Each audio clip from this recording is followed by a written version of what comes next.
There you go.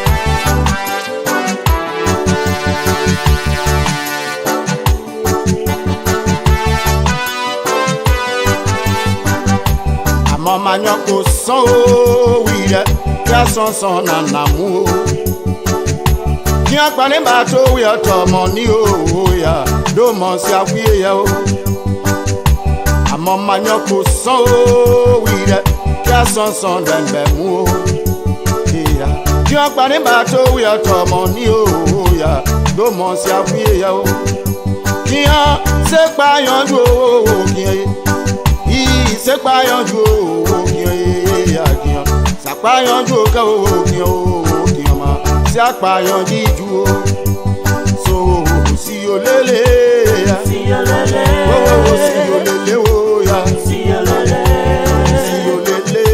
lele o ya si olele yo si olele amo manyo ko so wi ya son dan be mu o ki agbani ba to wi oto mo ni o abiyan mi do mo si afiye ya o ki an se payan jiju o mama ki an se payan jiju o re son ke wo ki an ya ki an se payan ju o ki an ye ri money mo re to le se ma bembe son bi e ki an ye ri money o e abatoni passion même bobo qui a oui money mon retole c'est ma même pio abignon be Hello, ladies and gentlemen, and welcome to yet another edition of Tough Talking Thursday on Focus on Liberia. My name is Dennis Jar, and we are broadcasting from Atlanta, Georgia. Today, November 9, we are just 5 days to the runoff elections, and so we're going to be previewing the November 14, 2023 runoff election. With me to do this, we have Mr. Ahmed Sirleaf. He's our governance advisor here. Mr. Sirleaf, welcome to the show. Thank you, Dennis. Let's do it. Thank you. Let me welcome Mr. Kehleboe Gongloe. He's a panelist here as well. Mr. Gongloe, welcome to Tough Talking Thursday. Thank you, Dennis. I'm happy to be here again. Thank you. Also, let me welcome Dr. Abdoulaye Dukule, a panelist on Tough Talking Thursday. Dr. Duke, welcome to the show. Thank you, Dennis. Happy to be here. On the phone, joining us from Lofa County is former Justice of the Supreme Court of Liberia, Councillor Kabineh Jane. Councillor, welcome to the show. Thank you very much, and hello to all my friends there. Thank you. We want to welcome all our viewers from across the globe. This is Tough Talking Thursday. Invite a friend, share the show, and let's get ready to talk tough. When we talk tough, there is no room for Tabata. Welcome, welcome, and welcome. Gentlemen, we're going to be talking about the runoff elections, but we have Justice Jane on the phone. So I want to start with Justice Jane. Justice Jane, and we just want to get some insight what's obtaining right there in Liberia. Where are you joining us from, and how are things there? Well, I'm joining you from Vonjama City, Lofa County. I arrived last evening, and I have been working with various groups on the ground, particularly in the Kwaduboni area. We had a series of meetings today just to talk about participation in the elections and some of the issues of concern to people. So that has proven to be quite exciting. So we will continue that tomorrow, visiting certain areas here, including various intellectual fora, usually attended by especially young people. what is your mission there? Are you working for the rescue team? Certainly, most of us have decided to help in ensuring that Liberia remains stable and that the country continues on a course that will ensure prosperity for its citizens. And the only choice available to us now to do so is working with Ambassador Baka. And that's exactly why we are here, to ensure that people understand that the election November 4th is not about Joe Baka, as it is about this fighting for the soul of the Liberian state.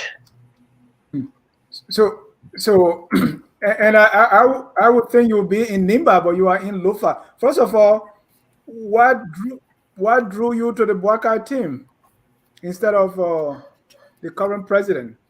Was it that side that you supported during the general elections?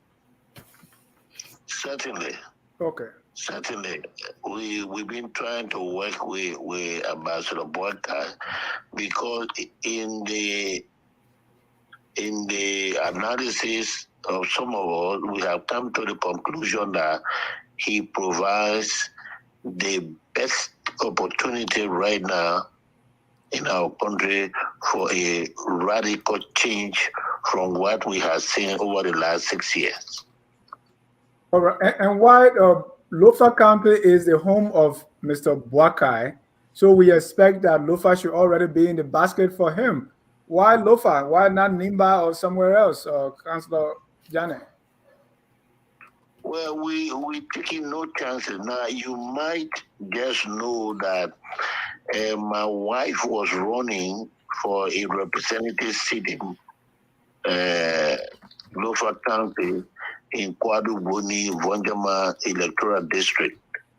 And part of my support to her and for her was to register in Lofa in their district. So we've been working with them and then working with Ambassador Bwakai to ensure that we all help to save Liberia from degenerating into chaos. Thank you. Let me invite my fellow panelists here to interact with you. Let's start with Dr. Dukule. Hey, Councillor, Justice, Salam alaikum. Yeah. Wa alaikum salam wa rahmatullahi. How are you, sir?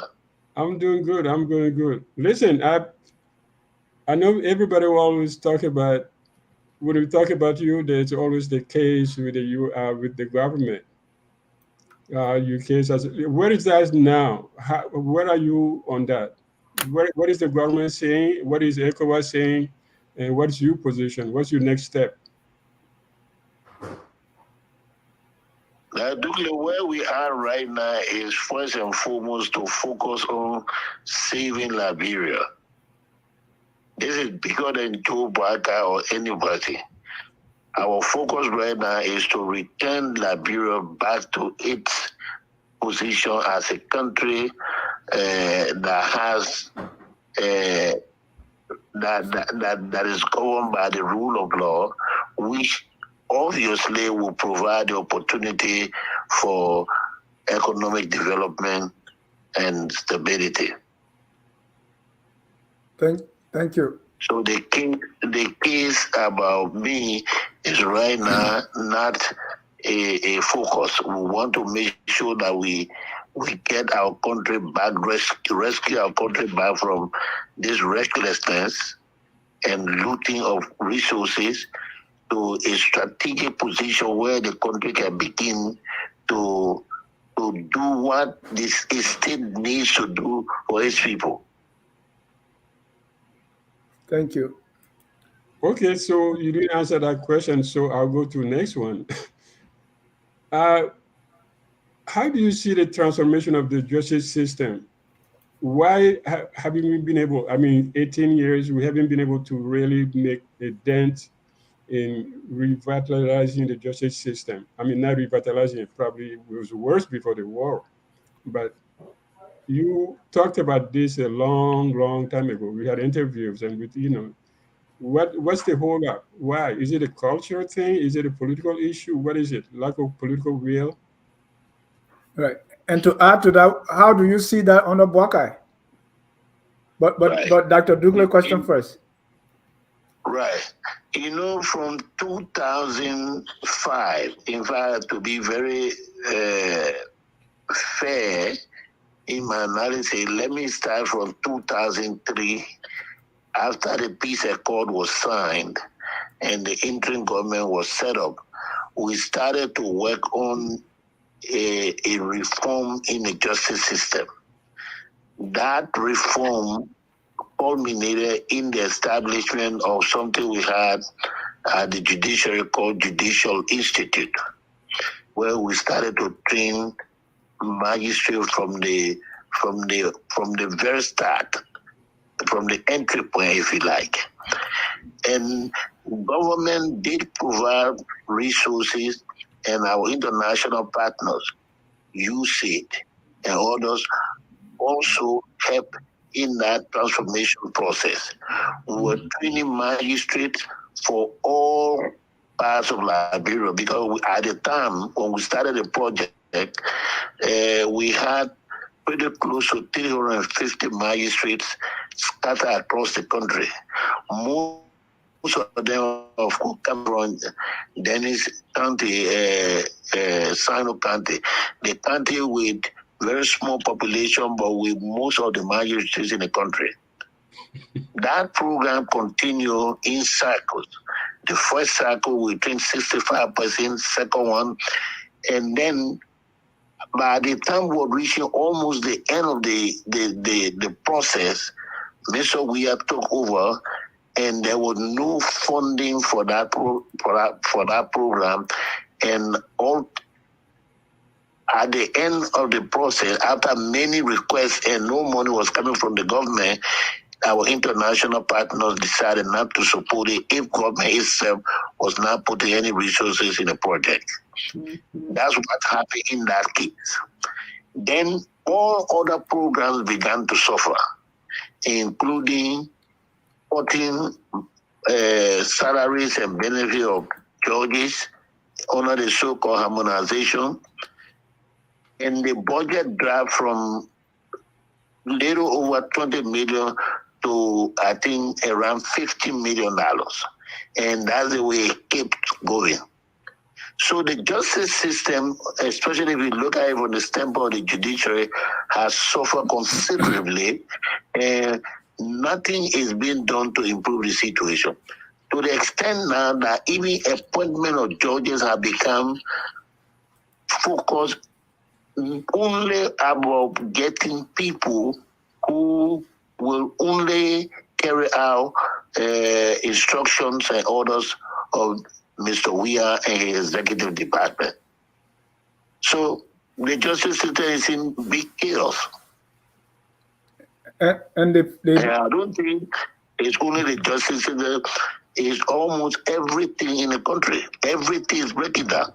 And how do you envisage that under a Buakai presidency? Well, at least Mr. Buakai, from discussion we have had, has agreed that the first thing we need to do is to build a team of competent, dedicated, and committed people to transformation.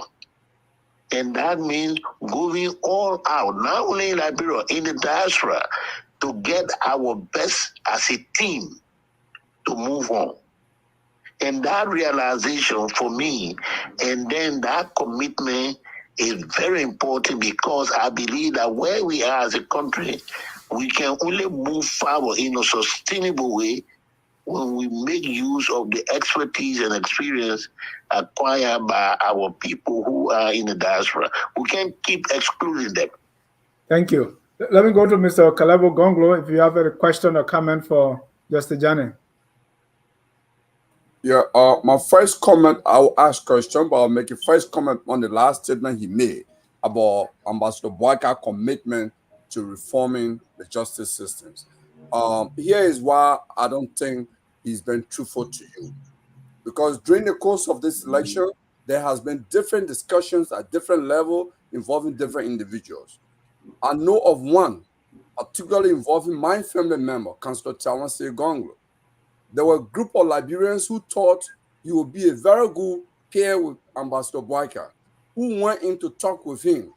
And Boyka told them that Councillor Gongloe was too radical for his comfort, and he cited a specific example that this young man resigned from our government, and it could have caused our government to fall.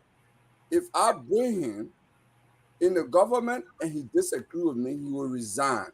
So he does not even encourage disagreement. That's one. There were others who even proposed that, can this man come in to work with you in the justice system? And he said no. Okay, I know this for fact because it's out there. I'm a family person. I was privy to that information.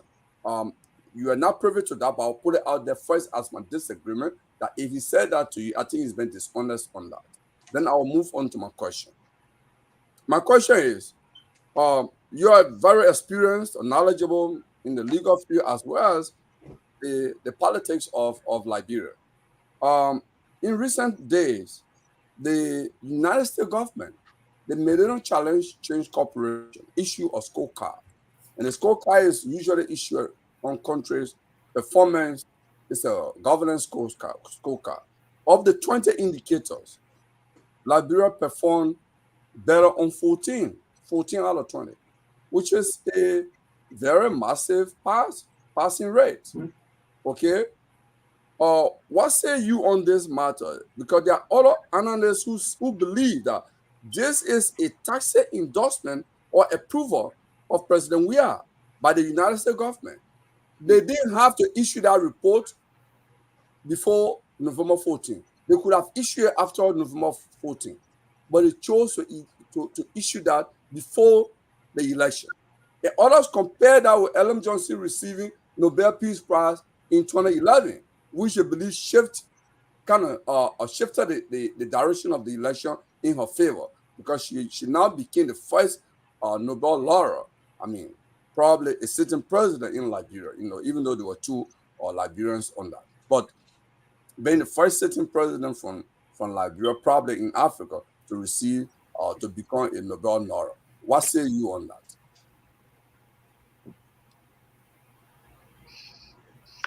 Well, on the first point, now you were privileged to have that information from my senior brother, Councillor Gongloe.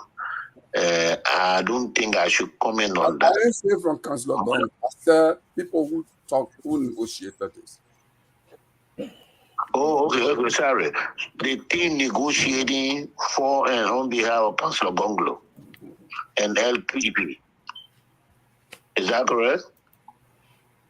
With all his it was a support group. He did not send them, but his all of. I think you got it, Mr. Gongloe. Yeah. Go ahead, Councillor Janet. Yeah. Now, I don't want to comment on that because I might express a different view regarding my personal interactions with Ambassador Boyka. But every time I talk about Ambassador Boyka, I say to people, well, this decision by someone like me to support Ambassador Boyka is not about Joe Boyka.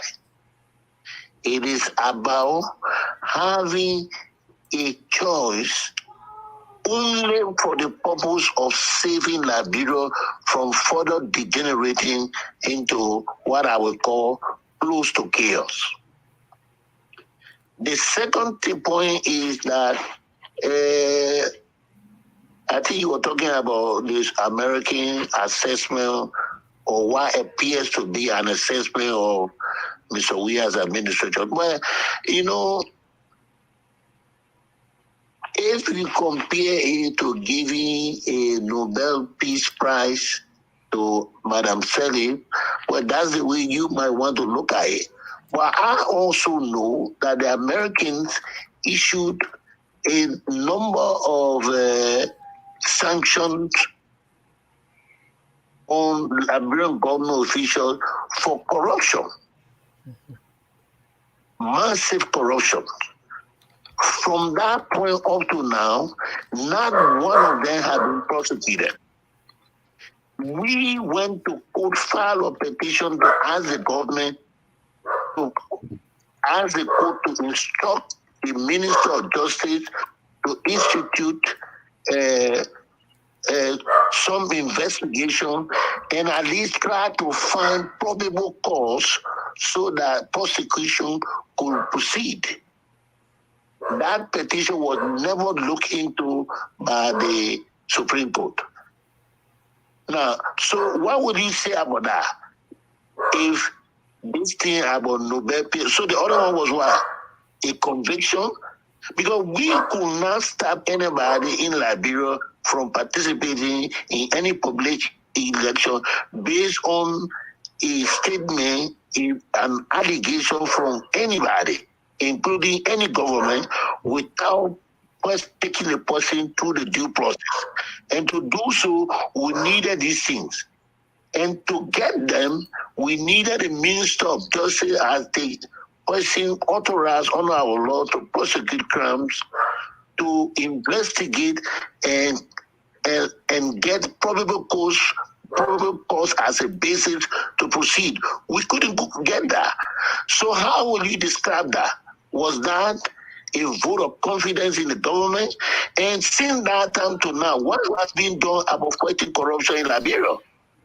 So okay. I don't want to dispute what they are regarding.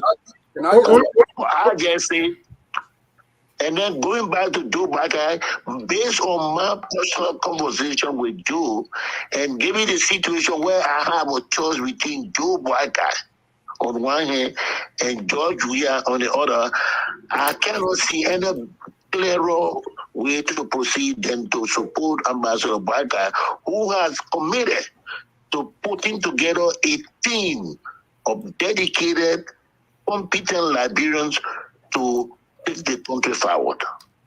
All right. Justice Janet, my big brother from Nimba, one of the great jurists. But let me put it this way. There are others who also believe that your support for your opposition to Bwaga is fair, is understandable, because there were probably reasonable cause to believe that your impeachment, your removal as an associate justice was unconstitutional, was illegal. So if you were to go to Weah today to support Weah, people will say, what kind of man is this? So there is a binary choice here that plays President Weah on the same table. Even if they have had a cat on the other side, you would have chosen a cat as opposed to. What do you say? Right. Mr. Gongloe? Is that a fair question to ask you? No, I don't think it's a fair question. I know. That I would leave with you to judge whether it's fair or not, but I can say this much.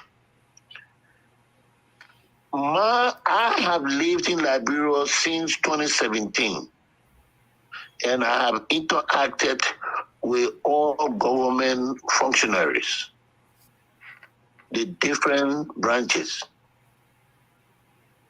And probably my case might have been one that was giving all this focus, but there have been a litany of cases where the government of Liberia was taken to court, both local and international, and judgments were entered in favor of those complainants, and the Weah government did nothing in terms of compliance.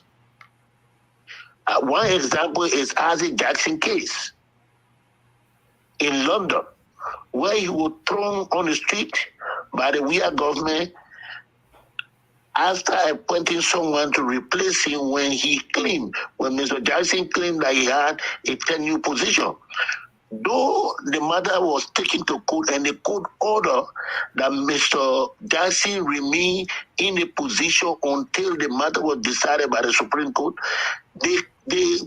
we are government proceeded throughout Mr. Jackson from his apartment house in London, withdrew his diplomatic passport, and that was the end of the story until the Supreme Court itself later on decided to even suspend Mr. Jackson, because they said he had gone out to discuss the case when the case was before them. That's just one of the many. Thank you. That's what Mr. Jackson support we are in this election. Can somebody else ask a question now?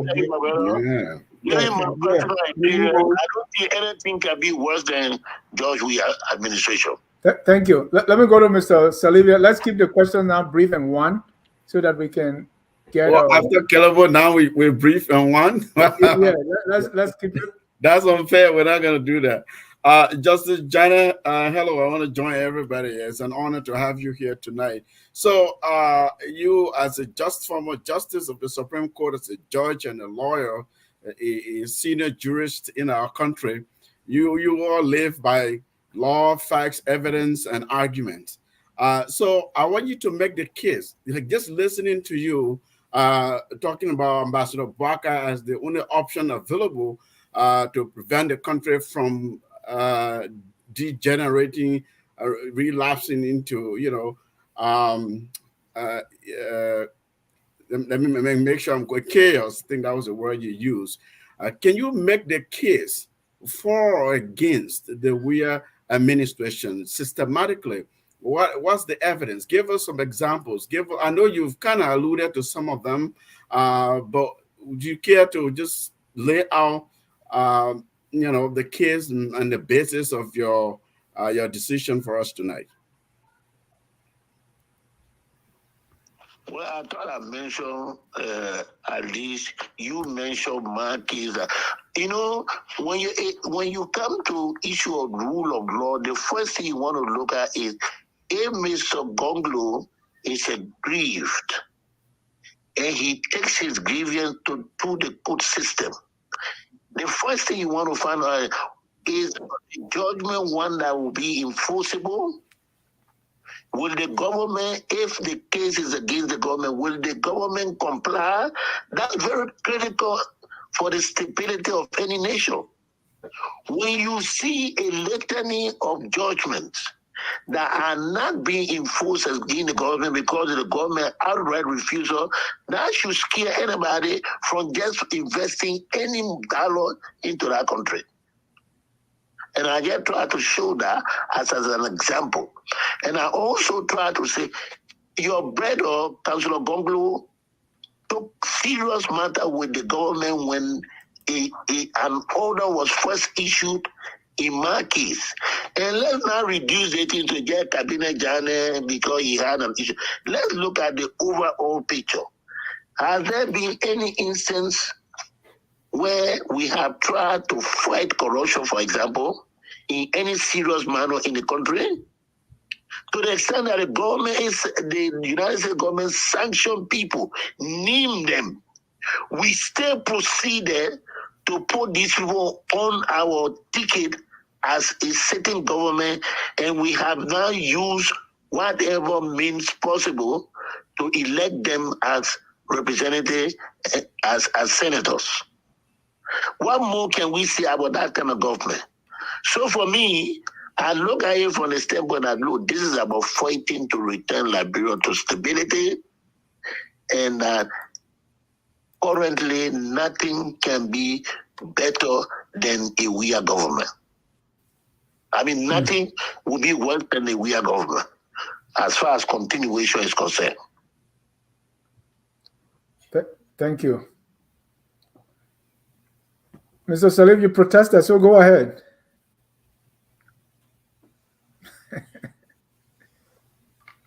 I think you got me on mute. Yes, so I appreciate that you brought in. I wasn't specifically looking at your case, your impeachment from the Supreme Court bench. you being someone who has lived in the country throughout, who is in the country, a lot of us are in and out. You know, we kind of analyze based on what we're hearing, what we're reading in the news. You're on the ground now. You're in Vanjama County. You've traveled to go over there. So I was really looking, and you've done that. You've done given evidence and instances, and focus on the rule of law. I think it's very critical, because when they talk about security, in investments, when people who want to invest in any country, they're thinking about sanctity of contract. For instance, they're thinking about, oh, can I take a matter to that court system and receive justice? Can or will my investment be protected? So you've spoken to that. I was looking to, based on the premise you said, really broadly, as a state, as a nation state, the current state of affairs in our country. You've made a case against, we are sort of make the case for Barkai for us. Expand a little bit upon what you had said earlier, that he has promised you, Ambassador Barkai has promised you, that his will be a government of competent Liberians, both at home and abroad. Can you say more about that? What type of administration will Joe Barkai government bring that will lead us on the path of progress and prosperity and a better state of affairs than we are right now under President Weah? Well, Mr. Sirleaf, one of the things that I have come to understand and appreciate is that it's good to know the country, know its problems, know the people, in order to be able to organize a government that is competent, a government that is experienced, a government that is knowledgeable, to be able to deal with the country's problems. In our constitution, there is a requirement for a person desirous of becoming president of Liberia to stay in Liberia at least 10 years prior to participation in the election in which he wants to contest the presidency. 10 years. My understanding of the intent of that provision is that this person, if you want to be president of Liberia, you must get to know Liberia and the Liberian people. Mr. Barkai has that experience. Secondly, in our discussions with him, we made it clear that, look, this country is faced with the kinds of problems that it will take more than one head to deal with it. So what is your approach in terms of dealing with the myriad problem this country is faced with right now, especially matters dealing with the rule of law and the fighting of corruption in a very rigorous and vigorous way? Why he said, look, we need to put together a team of Liberians, bring them together from all walks of life, including our brethren in the diaspora. And that for me was a very important point, because I have always believed that, look, this politics of exclusion is not working for our country. I have given credit to the Weah government for only one thing that it did in Liberia. I don't know whether it was by accident. And that is the dual citizenship law that was passed. Though they have some issues there, but I thought that the fact that that law was passed was, for me, very monumental in my own desire to say, look, Liberians will be given opportunity to participate and work to the advance or for the advancement of the country wherever they are. So for me, it is about the desire, the commitment, as I see it, to building a team of competent Liberians, committed Liberians in and out of Liberia who will help to move this country forward, and not run some juvenile government as we have seen for the past 6 years. Thank you, Justice Jana. Before I bring in the next person, you're talking about the rule of law under President Weah. according to the MCC scorecard, when it comes to ruling justly, political rights, passed, civil liberties, passed, control of corruption, passed, rule of law, passed, freedom of information, passed. So what you are saying about the rule of law vis-a-vis the WIA government, the MCC scorecard does not back you up. Yeah, I agree. Perhaps the Americans have a different operational definition for each of those areas. So I can't contest that. Thank you. Let me go to Mr. Thomas Kabineh, someone who supports, I believe, Mr. Joe Boakai, but he's our policy wonk, and he's very fair and objective. Go ahead, Thomas. I want to set you up. Thank you, Councillor, for joining us today. I think like you said, this is not about you, but I just wanted to ask a question related to your case. I'm not a lawyer, but everything we read about law in the judiciary is this fundamental issue of having the judiciary to be independent. That is the only way you can have the judiciary actually being able to dispense justice without fear and favor. Can you share your opinion on how you think the independence of the Liberian judiciary was affected or undermined because of your impeachment? Well, I wish you ask some other lawyers to do that instead of me, because I'm just in the middle of that. And I think that, there are many things that can undermine independence of the judiciary. It's not just the removal of a judge or a justice, and then sending this fear or signaling that anyone who disagree on an issue brought before the court, as far as the government position is concerned, that there will be repercussion, negative repercussion, and all of that. I'm concerned also about just taking money from the judiciary. That's one way also to ensure that the judiciary is undermined. I just told you that one of the first things they did in the WIA administration got involved with was reducing the budget of the judiciary from $21 million to around $50 million. And then moving on to the so-called harmonization of salaries, even in the judicial branch of government. Now, the Constitution protects judges from those kinds of things. But they did that, and it still remains basically the same. So how can you have an independent judiciary when judges can be removed at the whims and caprice of the president, who himself doesn't even understand what the rule of law is, and when by extension, his Treasury Department will go in there and just cut down the monies intended for the continuing improvement of the judicial system. Thank you.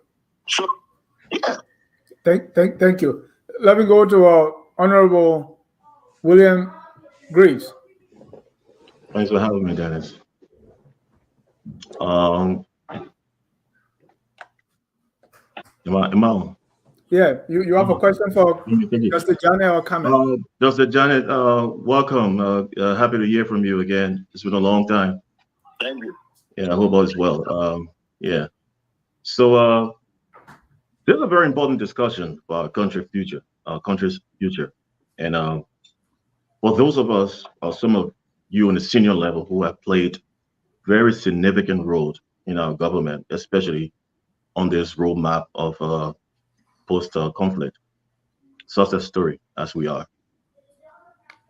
I find it very important that we be able to hold on to our own grievances as mature public servants or civil servants and make sure that the good of the public is above our own selfish aggrandizements.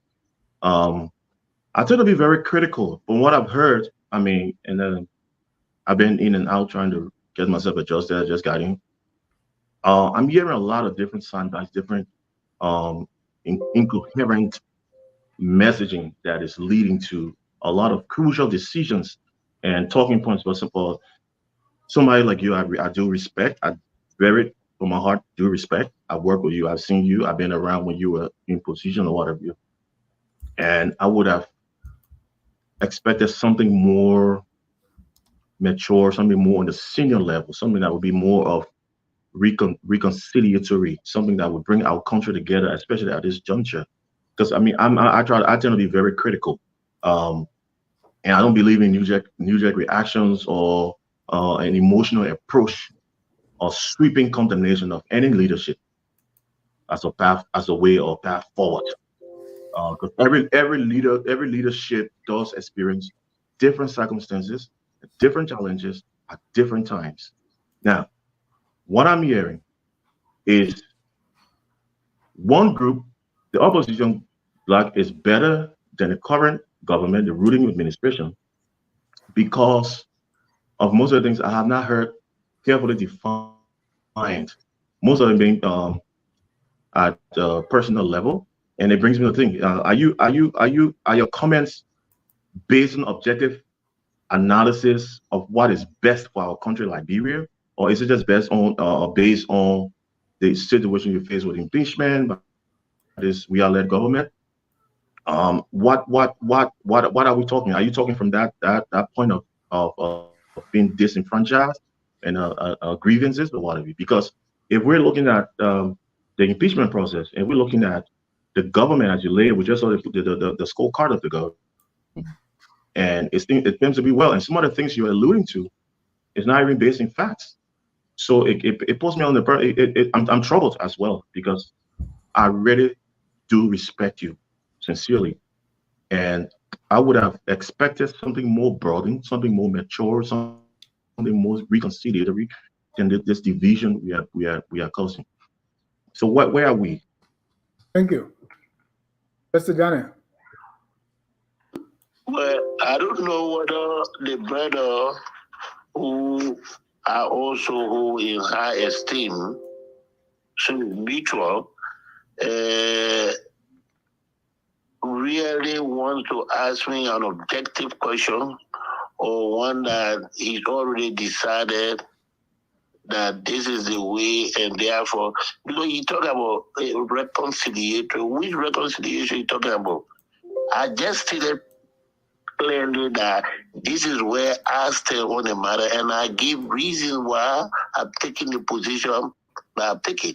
I also say that there's particular cases sweeping. I say I gave Mr. Weir administration a good standing for working on a legislation and the passing of that legislation into law. And that's the dual citizenship law. I mentioned that. Wasn't that something that you might want to tag as reconciliatory? But this is the fact. This is what happened. Nobody can sweep that under the carpet. But the overall, and I refer you again to the question that was raised by I think my brother the Gongloe regarding the school, the card that was issued by that. I'd say my personal view is that there might be some operational definition of those things you call protection of freedom of speech, protection of this and that, a fight against corruption. If you give passes to the Weir government for that, then I will have to beg to differ as to the definition of each of these things. That is my right as a Liberian citizen. That has nothing to do with the U.S. But the overall is that my assessment is that, look, we must now look at Liberia in terms of of the overall interest of the state. For an administration that had looted public resources consistently for the past 5 years, almost 6 years, and no one person has been prosecuted successfully for any of those things up to now. A government whose officials were sanctioned by the United States government for corruption. And citizens here tried to get the Ministry of Justice to at least institute some criminal investigation, and those things were not successful. And up to now, in fact, some of them now have been elected into senior public positions. If you say to me that after all of this is a government that will be working, and therefore we shouldn't talk the way we do because it sounds like a personal vendetta against it, then I just beg to differ. Thank you. Yeah, so just a follow-up, Dennis. Yeah, please be very brief. We got to move on. Yeah. Okay, thank you. The reason I'm raising these concerns, look, I hold you in very high mutual esteem, mutually, as exactly the same as that. I still respect you, though. What is good for our society and the general public and the globe, the international community, is when we speak with facts. Now, when I ask the question, I wish you have gone into detail to tell me, because the facts you are stating are not factually accurate. And that's where I'm coming from. And if those will be the basis of your decision making to go to condemn this government, then that's why I have a problem. Because if you state cases of individuals or government officials being put on sanction, were they already put on sanction for corruption? And what were the corruption cases? What have you? We have been investigating, we have been reading, trying to research on this, and we have come up with nothing to prove to that extent. And here you are leading with this, which is somehow problematic. Secondly, the situation concerning the harmonization of government budget and what have you. Every government operates at a different time. Every administration inherits different challenges and different circumstances. Now, did the president just unilaterally wake up one morning and say, hey, all of those in the judiciary, all of those in government, civil servants, I want their paycheck, I want it cut. I want the budget reduced. Because that's what I'm getting from you. Or was that in a consultation manner where they built consensus and decided, look, we do not have sufficient funding like the government used to have before. We have these challenges, we have these shortfalls. How can we balance whatever we have with now to go around effectively? So we got to be very careful how we relay these messages to the public, because if we just said the president woke up and just cut the budget, and when he just did this, and he got people sanctioned by the U.S. government, and he never, for corruption, and they were never charged, they're never prosecuted. We are making wild allegations. And for somebody who have been at the very height of the legal apparatus of our country as an associate justice, those are what inform the circular thinking that goes around with the circular beliefs. So it puts me in a very troubling position hearing these things from you, sir. Secondly, thank you. The situation surrounding your impeachment, you might not like it. Hold on, Honorable Greaves. Let him respond to that. Honorable Greaves, let him respond to that. We want to move on to another subject matter that I want to ask him on the. So let him respond to that first part. Go ahead, Councillor Janney. Well, when you say that people were not prosecuted and things, we did not. Some of all who were interested in the government taking some action regarding allegations of corruption made by the United States government, they didn't just sit down and say, oh, no, this is what the American has said. No, we file a petition. That's the way it is done in a civilized country. We file a petition before the Supreme Court, saying to the court, can you order the Ministry of Justice to institute criminal investigations in the face of these grave allegations made by our partners, our most traditional partner in development?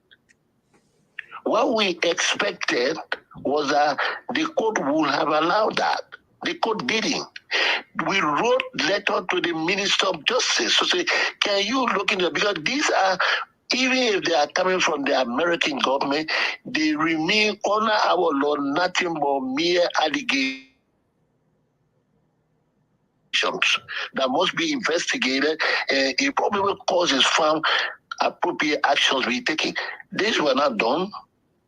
The only thing we saw was the government is dismissing these people. So why are you dismissing them when you can't proceed any further? I also gave you an example when I talked about following adherence to the rule of law, how judgments have not been followed, enforced by the government. I gave you a couple of them. Those had nothing to do with me or the impeachment thing. Because I believe that at the appropriate time, there will be enforcement of these judgments. But we are talking about the instance of the current government. And those were the statements I made. And I really stand by Abdoulaye, and they not just a statement or just mere statement, but these are things that are backed by investigation and analysis of the information and evidence that we have had the opportunity to look at. Thank you, Justice When it Janet. comes to when it comes to support of the judiciary, that is something you can take a look at. Look at the budget from 2018 of the judiciary to now. Then look at it. The Judicial Institute, which was the fulcrum for training of justice actor, is literally closed down today because there is no funding from the Liberian government. Thank you, Justice Janet. I want us to change gear now to the runoff. And before we let you go, let me ask you about what's obtaining in Liberia on this round of too many endorsements. And this is the first time I've seen so many endorsements by individuals, by groups, even losing candidates. Some are saying even the endorsements now are losing their value because they are all around. We'll see a political party will endorse one candidate, auxiliary from that political party will go the other way, and then geographical location, they say the Kakata branch or the Western branch of this one is doing this. It's so confused. But notable among those endorsements is the one that came from Dr. H. Boima family and said that if President Weah cheats in the runoff election, they will work to illegitimize his government. And Mr. Bouaka, who received the endorsement, did not kind of repudiate or disavow or kind of disagree with him on those comments. I want you to talk to me a little bit about these endorsements and what you make of them. Well, I think the two parties have been all out trying to find people to support their candidacy. It seems to me that there have been a few notable endorsements for Ambassador Bouaka, and I would think few also for Mr. Weah. One notable endorsement for him from my analysis was the one by Besong and Finley, a man whose country was visited by President Weah, and with a public request for him that Besong should not be voted in public office, and the people of Gambasa did electing. Yet this man, one of the first major public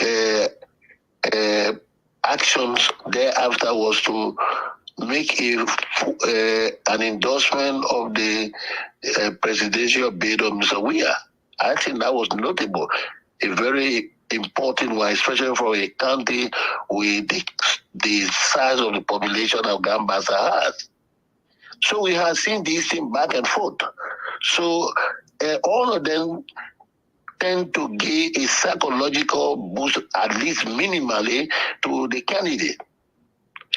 Now, one of the things that I have seen in Lofa here, and I saw similarity in Mosrado before I left to come to Lofa, is that the average Liberian voter appears to be very, very concerned about the protection of his or her vote.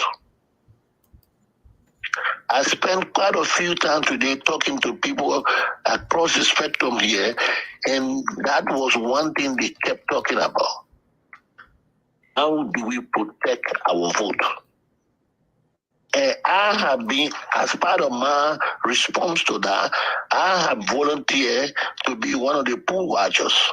I want to be there to see exactly how this thing goes on. Because one of the things I saw in the last one was that the person responsible for identification of the voter's card will just walk in the polling station, and then one person is sitting like 50 meters away from the officer who's verifying this voter's card and checking it against what we call the FRR, which is the final registration rule. So this one person takes this. The people who are supposed to be watching him, poll watchers, are like 15 meters away from him or her. And then they will check and say, okay, go ahead. And then they'll give the person the ballot paper. Now, whether this card is the card for this person or is not for the person, that is not verified. Now, don't forget, the National Election Commission did say that there was duplication in the registration up to, I think, pretty close to 24,000. But when they did the final figure, it looked like the number only increased. So these are major concerns of what they call protection of their votes. And that's what we have been encouraging people, at least some of the people we met today, to say, look, we all have to focus on this to make sure that it's not just the result, but the manner in which the election is conducted is consistent with law. Can you speak to the HB Formula's comments? Well, I don't know what I listened to him. Your account is that he said that they will make the what? Illegitimate? Yeah, they will illegitimize the government if President Weah cheats in this election. Well, I think one way to do that, and which will be consistent with law, is to file a petition before the court. Seek to have the court make a declaration of the election instead not being conducted consistent with law. Right. That's one way to make it. Yeah. Len Eugene Nabwe didn't look at it that way. He associated Dr. Formula with war. So he said he was beating war drums. Do you agree? No, I don't think so. My reading of to make it illegitimate would be that there will be a follow-up within the legal regime. That's not going to. One person who works so hard in the justice sector, especially the security sector reform, to have the kind of security system we have today in the country. I don't think it will be sticking to something other than the using of the law. Yeah, that is. Even if we don't believe that it will give us the desired result.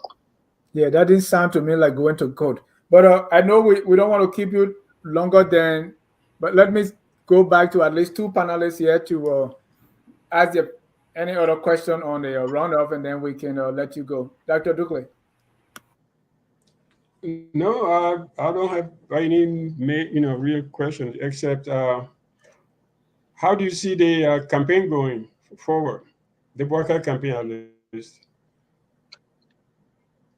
Well, I think in every campaign there will always be issues there about the need for better coordination, and I see that in the worker come as well.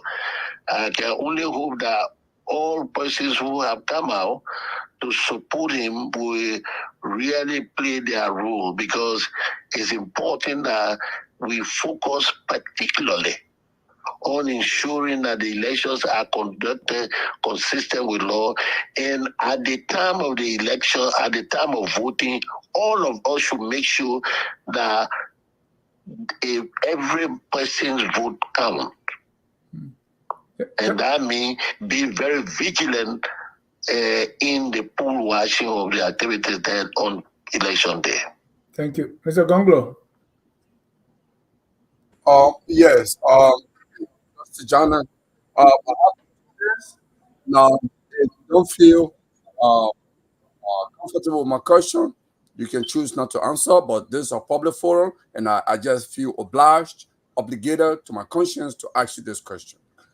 I'm asking because I think someone spoke about the independence of the judiciary, and you spoke about that also. The independence of the judiciary, or taking away the independence of the judiciary, comes in different forms. Now, I have to ask you this question. There was a particular case that you sat on as a social justice. That case involved Gongloe and Associates, representing a Canadian investor who invested millions of dollars, in Western Liberia, I think gold mining issue. And the governor of Liberia, under President Ellen Johnson Sirleaf, took away that man in investment and gave it to another company for all the reasons. The Gongloe and Associates filed civil lawsuit against the government and won civil damage or whatever, and won the case, whether it's in the civil law code but I believe that was the appropriate forum or court rather. And they won the case. 10 million was awarded. The government took an appeal to the Supreme Court. That appeal, there are other issues that I don't want to discuss. Right. Mr. Gongloe, can we limit it to this issue? Eventually, because people want to talk about the runoff. You're going to a case that he sat on. Because I want you to speak to that. Because I know. But what is the relevance to what we are discussing? It's relevant because it's all about preserving the peace, the sanity of the judiciary. Yes. Justice Jana is talking about the sanity of the judiciary and the independence. I agree with Mr. Gongloe. Okay. End your question so he can go ahead and answer it. Yeah. So that particular case, I want you to just share your experience and your knowledge on it, because that case, the appeal was taken to the Supreme Court. The Supreme Court heard the arguments, and ruling was reserved. And by your rule, I think the ruling would have come out maybe whatever. And up to this point, as we speak, and up to the point you left the Supreme Court never ruled on the $10 million case, which the investor won at the lower court, and the government of Liberia took appeal. But my own official information was you, Justice Banks, Justice Wolokoli, and all of justices, they signed upholding the lower court verdict, awarding the $10 million that the government of Liberia actually erred, and the utter wrong against the investor. But the Supreme Court never released that ruling. I don't know if you can speak to that, because there were other rumors that the executive. All right, Mr. Gongloe, let him go ahead. Not at. Go ahead, Councillor Janet, to speak to that case. Well, I don't know whether Mr. Gongloe's understanding and factual presentation and the presentation of the facts in this case can be described as entirely correct. But let me say this. I remember the case involving a mining contract which a Canadian had secured under the Ellen Johnson Sirleaf government. And that contract was snatched away from him and given to somebody else, some other company. The main feeling of who rightly so aggrieved filed a petition before the lower court, and from there the matter came to the Supreme Court, where Councillor Gongloe or the Gongloe and Associates was awarded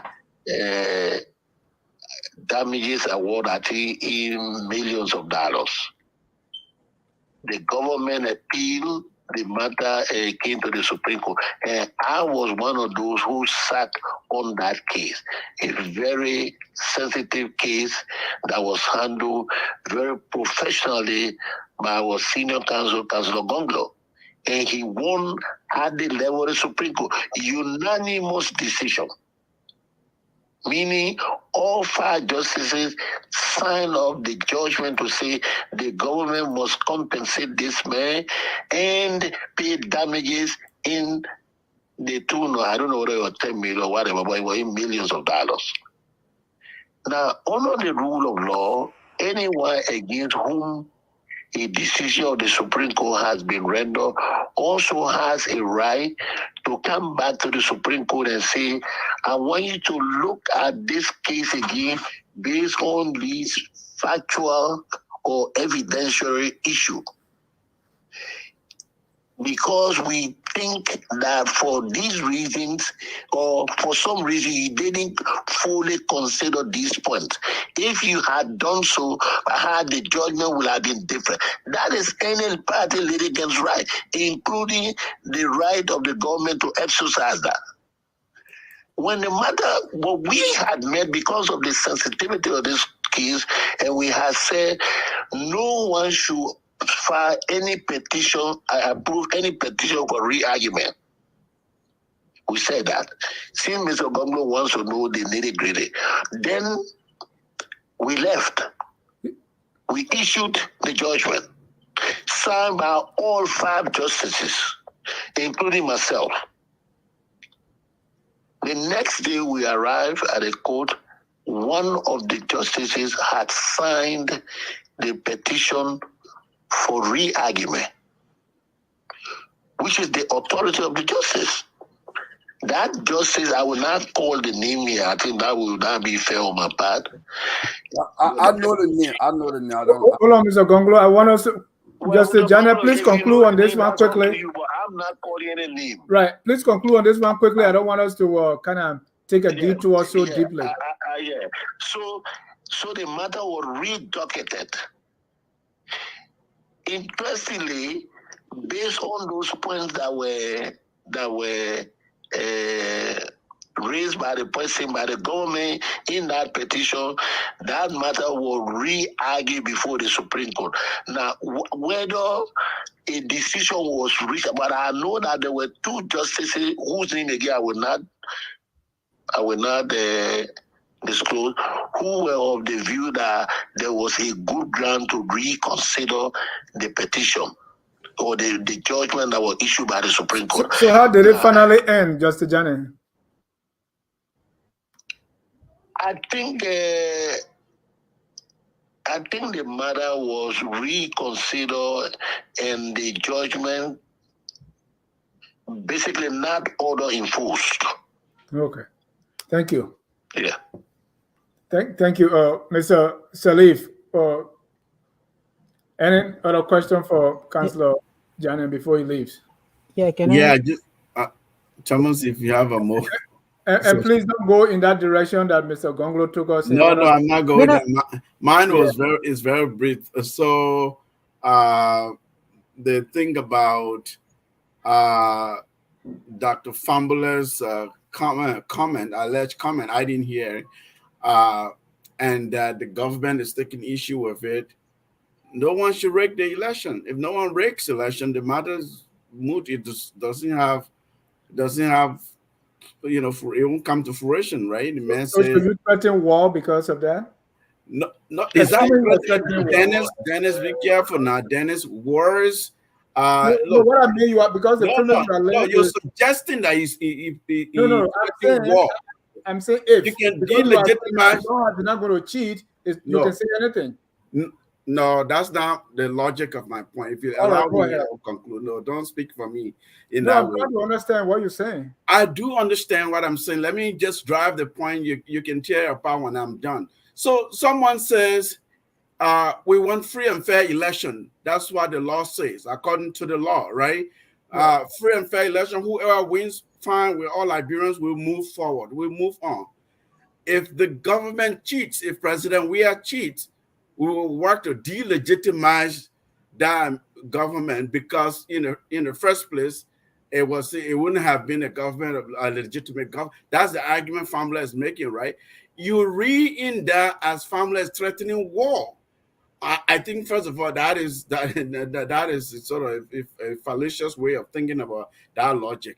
Secondly, if no one is going to cheat in the election, why come back and say, oh, this is war, you're beating war drums and things like that? No, I mean, look, these are campaign times. People are bellicose. People are making all kinds of statements. It's not, my interpretation is, I don't see that in the first instance as one which is a drumbeat for war. Secondly, it's a no matter, it's a non-issue, because President Weah will not cheat.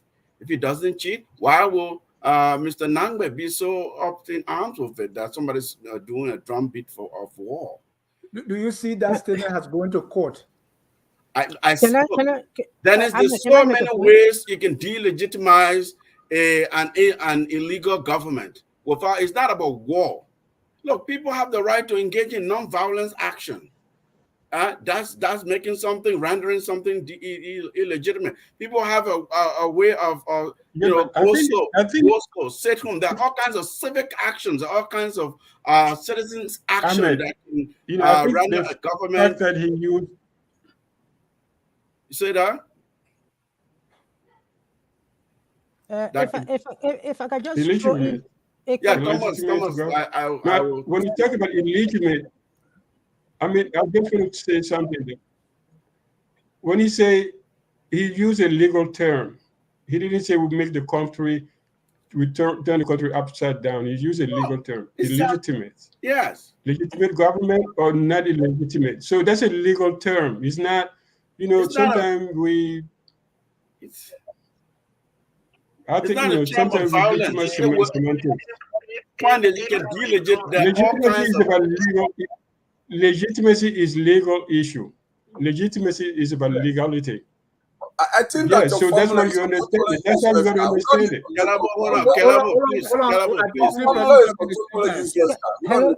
Thomas, I'll see to you. Yeah. So I mean, I listened to Dr. Fambule. I had asked my friends to send me the link of his interview. And when he made a statement, the journalist came back and asked him for clarification. And what he said was that Liberia is part of different bodies. We are part of a sub-regional body. We are part of a regional body. So if President Weah goes ahead and cheat in these elections, we can use ECOWAS, we can use the AU to be able to raise issue with it, to make sure that what he did does not remain in place. So I think for somebody to come back and say that he was beating war drum, he himself clarified on the interview. If anyone can go back and listen to that interview, he himself clarified. So I don't think this is an issue we should be talking about when somebody reads into his statement, even though he had clarified on the interview that he had himself. Exactly. And why were you worried when you will not do something? You will not cheat. So there's really no need for concerns. It's a non-issue in the first instance. Secondly, President Weah will not cheat. Therefore, I wouldn't even comment on Dr. Formula's statement. This guy is a bluff talker. He's a lazy intellectual. Like, I mean, he cannot prove anything with PhD. I mean, he's not teaching. Gongloe, that's below the belt. You can't don't go there. Kehleboe, I can sit on this platform with you. You denigrate Dr. Farmless education. Don't be personal, man. This is a big brother to you. Come on.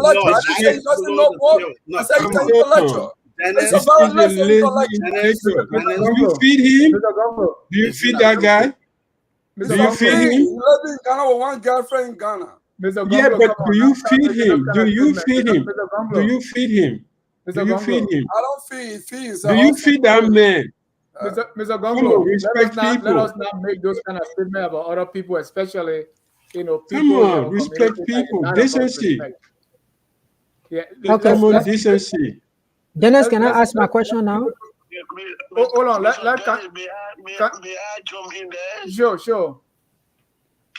I am in Lofa, And someone asked me what will happen if there's cheating by the government in these elections. Maybe because I will not be full a forum like yours, it may not have taken, it may not have been heard and interpreted in different ways. Probably. I said that if there's any cheating, there will be consequences. Is that the same as saying that we'll fight war? No. I said there will be consequences. And I believe if the government cheats, there will be consequences. But I didn't stop that. I said the consequences that Liberia has known and experienced over time for cheating in election, one of them was the 1990 war. So was I beating war drum? I was simply saying we will not sit by and allow anyone to cheat. And if you cheat, we use all means possible under the law to deal with it. Right, under the law. That's the key word. Yeah, but what Dr. Fabula say, he was illegitimate. Dr. Dukule said that we all know how you can illegitimize something. You go through the legal regime, the process. So is it the people that will illegitimize it or the court? Maybe there's a distinction there. The people start with one person. Right. So how does an individual... On our law, one person can raise the issue. Right. So raising the issue does not illegitimize the government. It is the court now, the court action that's going to render the government illegitimate. So if an individual says they're going to illegitimize...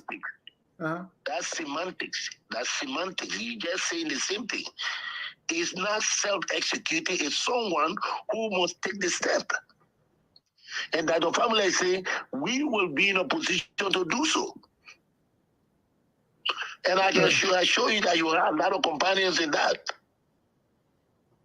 Thank you. Honorable Greaves, your final question for Justice Janet. I have not asked. Yeah, after Honorable Greaves, then go ahead. Let me go ahead. Let's say Honorable Greaves. Go ahead. I'll go after you. No, go ahead. I thought Dennis forgot about me. Go ahead. No, I can't forget you. Yeah, this is a very nice discussion, and I'm happy that we can have this with some of the prominent people of our society. Although in some case of it, it's very troubling that we will reduce our discourse, national discourse, at this level, especially the crucial, critical juncture that we find ourselves as Liberians. There's a saying that says you can easily judge the character of a man by how he treats those who can do nothing for him. That is Wolfgang. And leadership, we look at leadership from different perspectives, and we forget and we get swarmed into this circular thinking, circular belief, where anybody can just take the stage, not understanding the consequences, and that goes with those messages that is spoken, especially from the positions we find ourselves, and just take it so lightly, not observing our path and some of the same problems that brought us into those problems. We have forgotten that. The knowledge and understanding of the sight and full sight of leadership is where we do not only prioritize competence, but we prioritize character and integrity. And if you're on that stage with a big platform, gotta be very mindful how you speak sometimes. You're speaking to a country, you're speaking to a group of people. Yeah, it is good. It is the right on our law. Anybody can make an accusation of cheating. But at what time and how is it done? By whom? Are the people we're looking at, the people we want to follow? It has become a pattern, especially the opposition group, of this cheating. It's going on and on from one group to the next. The next speaker. We heard from the former general who even threatened that if anything goes wrong on elections day, he will be there. and he would use whatever, if he would use his teeth, his eyes, his hands, his foot, or whatever, just paraphrasing, to get that cheating results back and rectify it at the time, he would do it. That's a threat. That's a threat to the integrity of the voting process in Liberia. He mentioned that he's going to be everywhere. We know NEC has a policy and have a procedure. Every political party have the right to have an observer. We do not have individual auxiliaries group or militia groups gallivanting, masquerading as the arbiter of elections integrity in our country. It's not our law. It's beneath our. It's forbidden by our law. Now, what brings to mind right now, just listening to what I'm hearing from all the different speakers, especially from the Unity Party, the first accusation was what?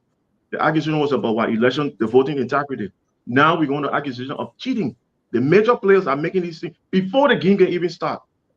It sounds to me like, President, we are, whatever case it is, if he ever wins, it's going to be marred by cheating. So are you telling me, or are you telling us from the political party? I will go further. There are many things I want to say, but because of time, yes, I will limit it.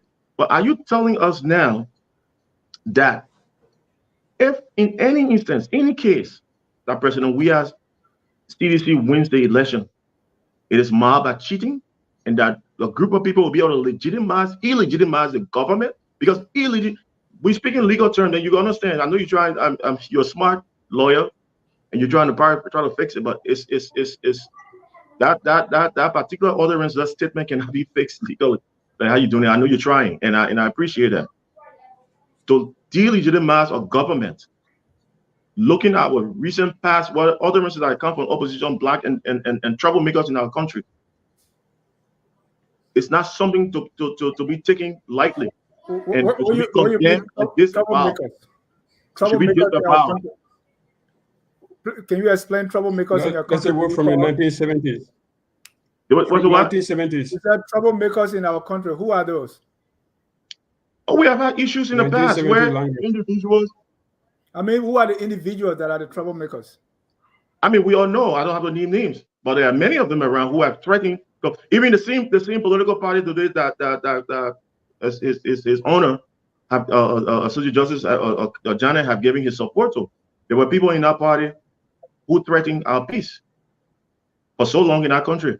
The Vice Senator Barrow was one of the champions of even who led his impeachment process and what have you to take place. So there's so many things. But what I'm saying is that it's just reckless at this juncture, at this time, for any serious person in our society to be making these kind of statements. It's not helpful, and it does not help that county in any case. You can preempt cheating and providing measures that must seem barbaric before the game even starts, before the process even begins. Thank you. What we should be doing we all should be hoping for elections integrity. We all should be hoping and preaching Thank you. Thank you. And let's be mindful now. In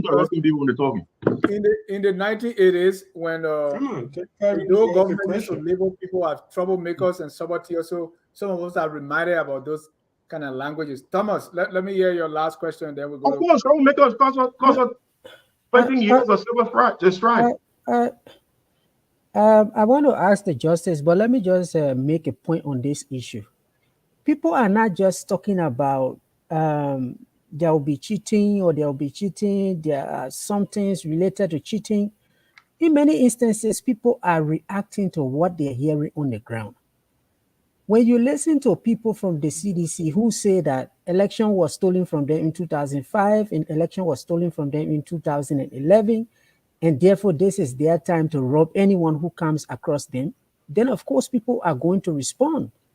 The superintendent of Maryland County, for instance, in an open forum, said we are not a ruling party, we are a ruling government. We use the security, we use every tool that is available to us to do anything that we can do.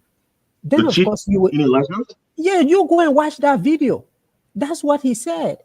And this is what people are saying. So let me just finish.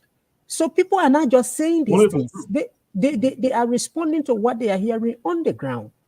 You know, But my question I wanted to ask the justice is, you spoke about a program that is close to me because in my previous job, I used to work on it. And this is the issue of the training of magistrates. And to me, the most important part of that training was when people go through that magistrate training, they then develop this appetite for going to the law school. And we have a lot of young people who went through that magistrate training, and today they are lawyers. They are growing through our judicial system. You spoke earlier about the issue of cutting funds to the judiciary, which between 2018 to 19 to 2020 was not only the judiciary, it was the integrated institutions and all of that. Even the county development fund has been slashed. So my question to you is that having been part of this judiciary, with all of the work that was done to be able to build the judiciary, to strengthen the judiciary, the 6 years that we've seen with limited funding, with training such as the Judicial Institute training no longer going ahead, with some of our institutions with the way they are, can you give us an idea of moving forward? What is the level of work that we have on our hands to be able to rebuild the judiciary and actually strengthen the judiciary moving forward? Right. Thank you very much, sister. You know, you said something just now which I wanted to comment on just 1 minute, then I'll move on to that. Right here in Lofa, there was a meeting, and there was a senior official government in the presence of many others who stood and said, you know, we have some problems here. The problems we have are mainly with our security and with the judicial workers. When we ask them, these will make statement denigrating government, we ask the police to go and arrest them. The police will say, no, we can't do that. When we run to the judiciary says, that's not what we're here for. So we want to have police officer, security officer, judicial officer who are purely citizens. This is a man in that high position speaking in a public forum like that. They all sit there. Nobody said anything or took any action to correct that. That is the state of affairs we have today in the country. Now, coming to my sister's question there, we started this program and it was spread over a 10-year period. That's your brother, not sister. Oh, brother, we Yeah. sound there. That Okay. Thomas Cannon. Oh, Thomas. Yeah. Okay. We organized and developed a strategic plan, 10-year plan, and was supposed to train all our magistrates and migrate them through, because as they go through the Judicial Institute, which was a program for like 18 months, including mentoring period of 6 months, then we deploy them. We deployed them, and after 3 years of serving, the program provided for scholarship to send them to law school.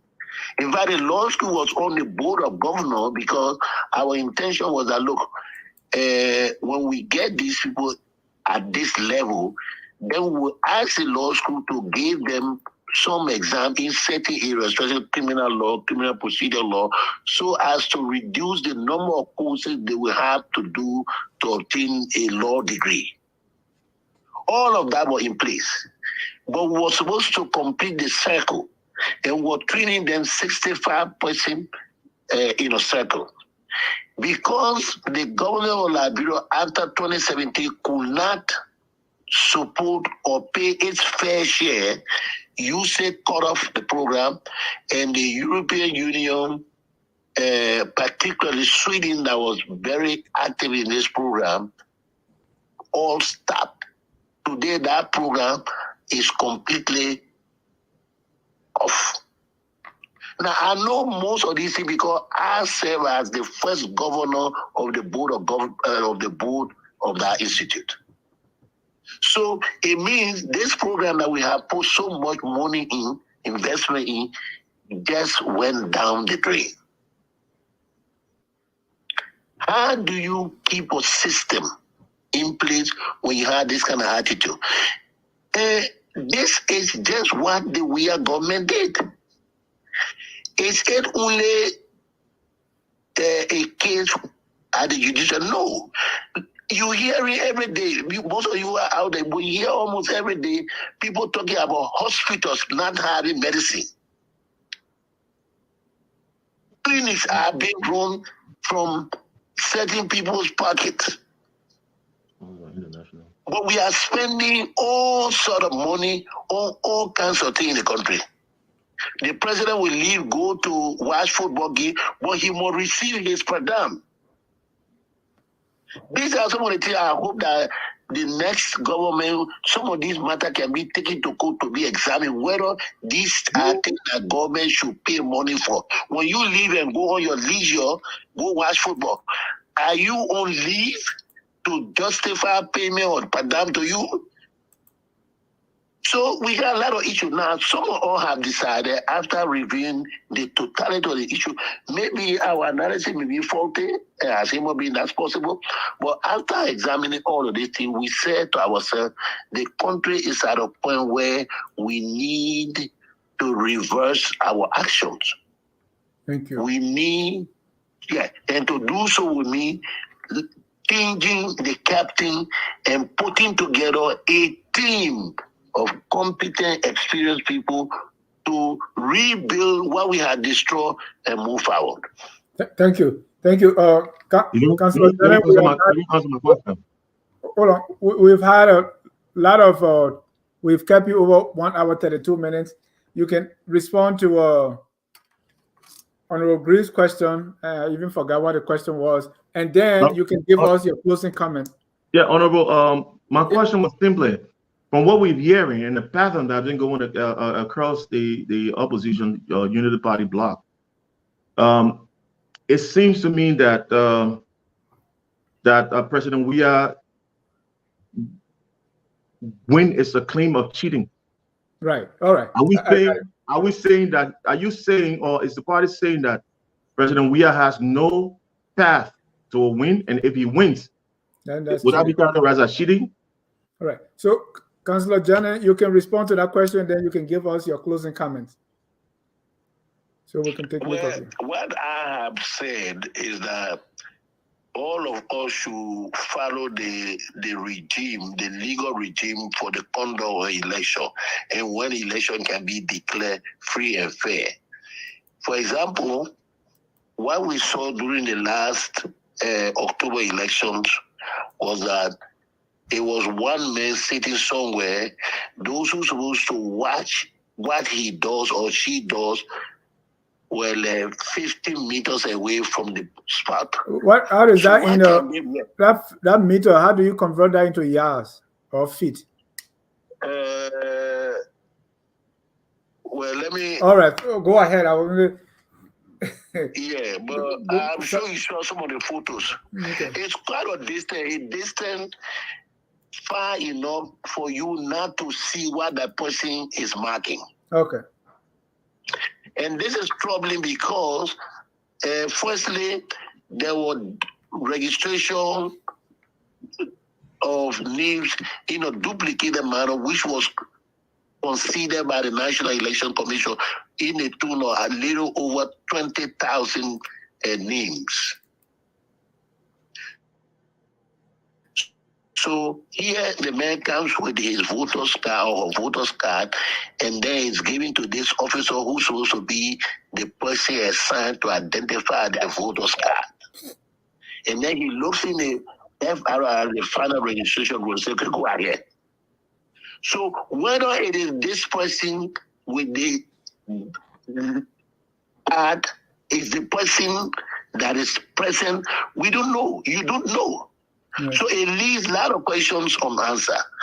Part of our thing now is to make sure that we train people, because I myself have volunteered to be one of the poll watchers, and I think I'm allowed to do so under the law as a Liberian citizen, so that we can check these things. Now, at the end of the day, where all of us have participated, and we've seen that Mr. Weah wins election free and fairly, then there will be at least a good number of Liberian citizens who will say, we watched this and the man won. Thank you. You know, taking matter to court sometimes can be following the law. You are very familiar with the case of 2017. The court didn't say that there were not irregularities. The court did not say there were not fraud. But the majority of the Supreme Court said we saw irregularity. We also saw fraud in the record, but they were not enough to warrant a rerun. Now, which became under the law a new creation of a new principle of law, which is peculiar to Liberia. Generally, the fraud, the law say the whole thing will be vitiated. But in this case, the court said, no, this is a small fraud. We can live with this. Thank you. You're closing, sir. Well, I hope all of us can participate in this election in a manner to bring peace and stability to our country. We need to move forward as a respectable member of the Committee of Nations. Thank you. We really appreciate you here tonight, joining us all the way from Vanjaman City, Lofa County. Definitely, when you get back to Monrovia, where the internet is great, we want to have you back, sir. Thank you very much for this invitation. And I want to thank all my brethren for the patience to listen to some of the foolishness we've just been talking. Good night. Good night, John. Good night. Ladies and gentlemen, if you've been watching, this is Tough Talking Thursday, brought to you by, and that's the time we'll start taking our ads now, so that you can, if you want to sponsor Tough Talking Thursday, because there's no Tabata here, please do so. Well, at this time, we want to open the phone line 605-313-6004. The code is 791-403#. Well, and while we set up the phone lines, I want us to look at this question: how is the runoff going? Unity Party, and I asked the question even before we started. Where is it appears to me that, and I'm not on the ground, so people can forgive me, that the endorsement is taking more precedence over the actual campaign work. Maybe they're not supposed to campaign. Maybe it's the strategy in the runoff not to talk too much. And one of the people we have not been hearing from is Senator Prince Y. Johnson. So since we know Senator Johnson to be talking and doing things, when we're not hearing from him, there's little concern. Thomas, what's how PY just doing in the runoff? Any updates? And I'm gonna throw that out while I set up the phone line. I think the person who always knows what PYJ is doing is Mr. Gongloe.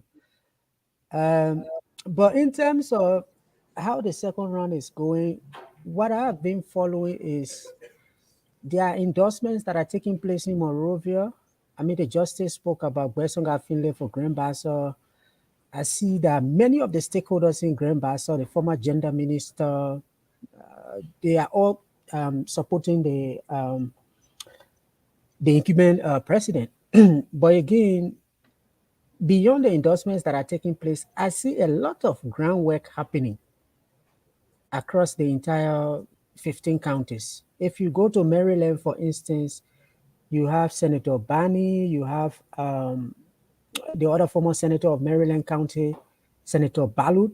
They are stationed there. Riboji, I think Senator Bosja Singbe is in the news for some kind of, I think there are some folks that were sent there by Unity Party who were arrested. They are all on the ground. And in Cape Mount, the senator that just won is back there. Yeke has been moving around. He has all of his baggages, but he's been campaigning for the Unity Party. So I think to just respond to your question, I don't think it's only the issue of the endorsement. I think there's a lot of groundwork that is taking place by both the ruling party and the Unity Party. What I had heard from some of the counties was that the CDC was even campaigning just like when the Civil War ended newly, and you had these NGOs going to the villages. They used to have these workshops and pay people, give people money for sitting fee. The CDC was having that kind of style of campaign. So I do still see that there are a lot of resources going into it, but the opposition is also having a huge network that is campaigning on the ground. So I think it's going to be a combination of these endorsements with the groundwork that will actually lead to who will eventually become a winner. Because for me, I think this is a tight race, and anybody who outperforms your friend by a margin of 1 or 2%, you will eventually become the winner of the elections.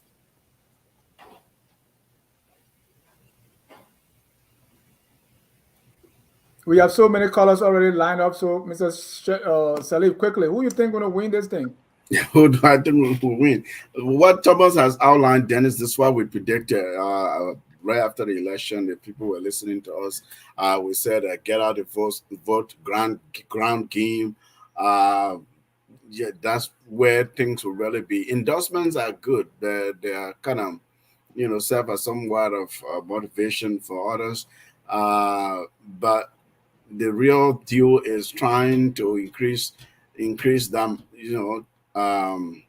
opportunity for your win number and take away from your opponents.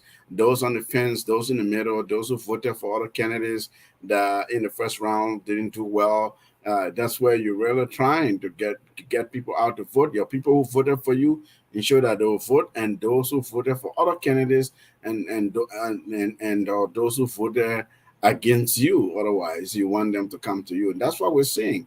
People are out there doing groundwork, both the opposition unity party side and CDC. They're doing a lot of all these negotiations that you see happening, endorsement and so on. That's what we predicted, and that's what we see happening. So we think it's competitive at this point, really. And when we say, look, it should be free and fair, so whoever wins. That if that really happens, this would be one of the most competitive races in our country's history. Dr. Duke, just what is that one thing that's going, because it's a tight race, what is that one thing that you think going to put one candidate over the top? Endorsement or the scorecard? No, I don't think the scorecard matter. I mean, that I don't think No, that I was we just pay kidding. attention What to do you things think like is that that. one thing? Yeah, no, but definitely, yeah, I don't think it mattered. Like Ellen, what do you call it? Nobel Peace Prize. Nobody cared. We care, but the rest of the people don't even know what it was. Some white people paper. But anyway, no, I think the what was the question again? You lost my track. No, I say what's that one That thing that's going to put one candidate over the top? no, the one thing that people need to you have to look at where you fail and see if you have a chance to get new votes out of that corner, and you go back there, or maybe you look at that's what you look at, and then see what the 12% who didn't vote for either you or the other candidate, what are they? Are they more like Appleton followers? Are they more like Cumming followers? What do you need to sell to them to get them on board? So you have to rethink your campaign and also energize the base. The base that voted for you the first time has to be energized, because you can't let them fall apart. And you can't let them say, oh, and I think this talking about cheating also is not helping the electoral process. I think it's very damaging in many, it's good to keep your eyes open, but we don't want to fall in the Trump situation and say, if I don't win, that means, they cheated. That it is bad for the election, it's bad for democracy, and it's not a way to do it. I think a campaign can always set up a surveillance team, a security team to watch whatever is happening, run conclusion. That's what I told somebody from ANC I said, you know what? How can you be cheated? You are running to be president, and you let somebody cheat you. That means you were not prepared. And that's my conception of the whole thing. Thank you. You reminded me of But I think they need to go after the voters they didn't get. Yeah. You remind me But of we don't do statistics in Liberia. That's the problem. Huh? No, I said No, I was that going to add reminds that. me of my nephew. I was going to say, we don't do statistics too much, because then now the campaign should be looking at which group of people voted for me, which one didn't vote, and who are there, the youth, what class of education, and all of those things. And then you look at all of those things in real time and say, okay, let's go after these people, while you also keep your base alive. Thank you. Our callers have been waiting. Tudman now is being there 28 minutes. So let me start with Tudman. Tudman, you're alive. Go ahead, sir. Question or comment? Yeah, 1 minute. Comment. Thank you, Dennis. And I want to say thanks to your panelists and especially Councilor Johnny that was on the phone. I want to say thanks to him. I listened to him very well. Just a few points I'll try to drop in. The first thing regarding Councilor Johnny's statement, where he said during the first round of the election in Liberia, the pool washers were like, I said, out of 15 centimeter or meters. I don't know how. Yeah, okay. But even in the United States, those who are the pool washers, they are like 10 to 15 feet away. They are not the one doing verification of those who coming in. So that should be clear. They're only there to be observers, to sit far away and just observe. That's what they are there for. They are not the one who's verifying your voting card or whatever it is. That's not how it is done. So the pool washers want to be 30 feet away, and they are only there to observe those who coming in. It is done here in the United States. Secondly, my next point here is here in America, we know the last election with President Trump and President Biden right now. Up to now, people in the United States still see that the election against President Trump was fraud. President Trump still believes that. Okay. So what I'm trying to say here is opposition, at the time President Biden was in the opposition, can the opposition cheat? So because President Trump understands that he was cheated. So let's get it in mind that because Maurice just said it. Because when President we are doing win the election, the opposition with chances has been cheated. So I only want to tell them too that opposition can equally cheat. So the opposition can equally cheat. So cheating can be on both sides. So not only when the sitting person when there is cheat, it is being cheated. The opposition is being cheated. So let's get that point clear. Because even in America, President Trump, who was the sitting president, he felt that he was cheated.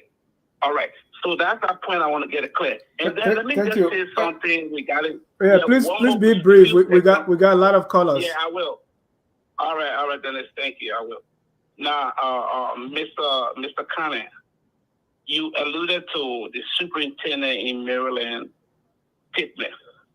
And you see, when you're on a panelist, you want to be objective.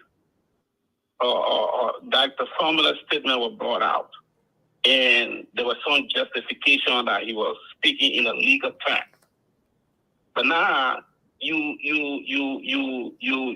interpreted the superintendent of Maryland County statement to be something otherwise different. You understand it to be like preaching violence, but equally so too, other people on the panelist that equally explaining and understand that the formula statement to be in a violent term.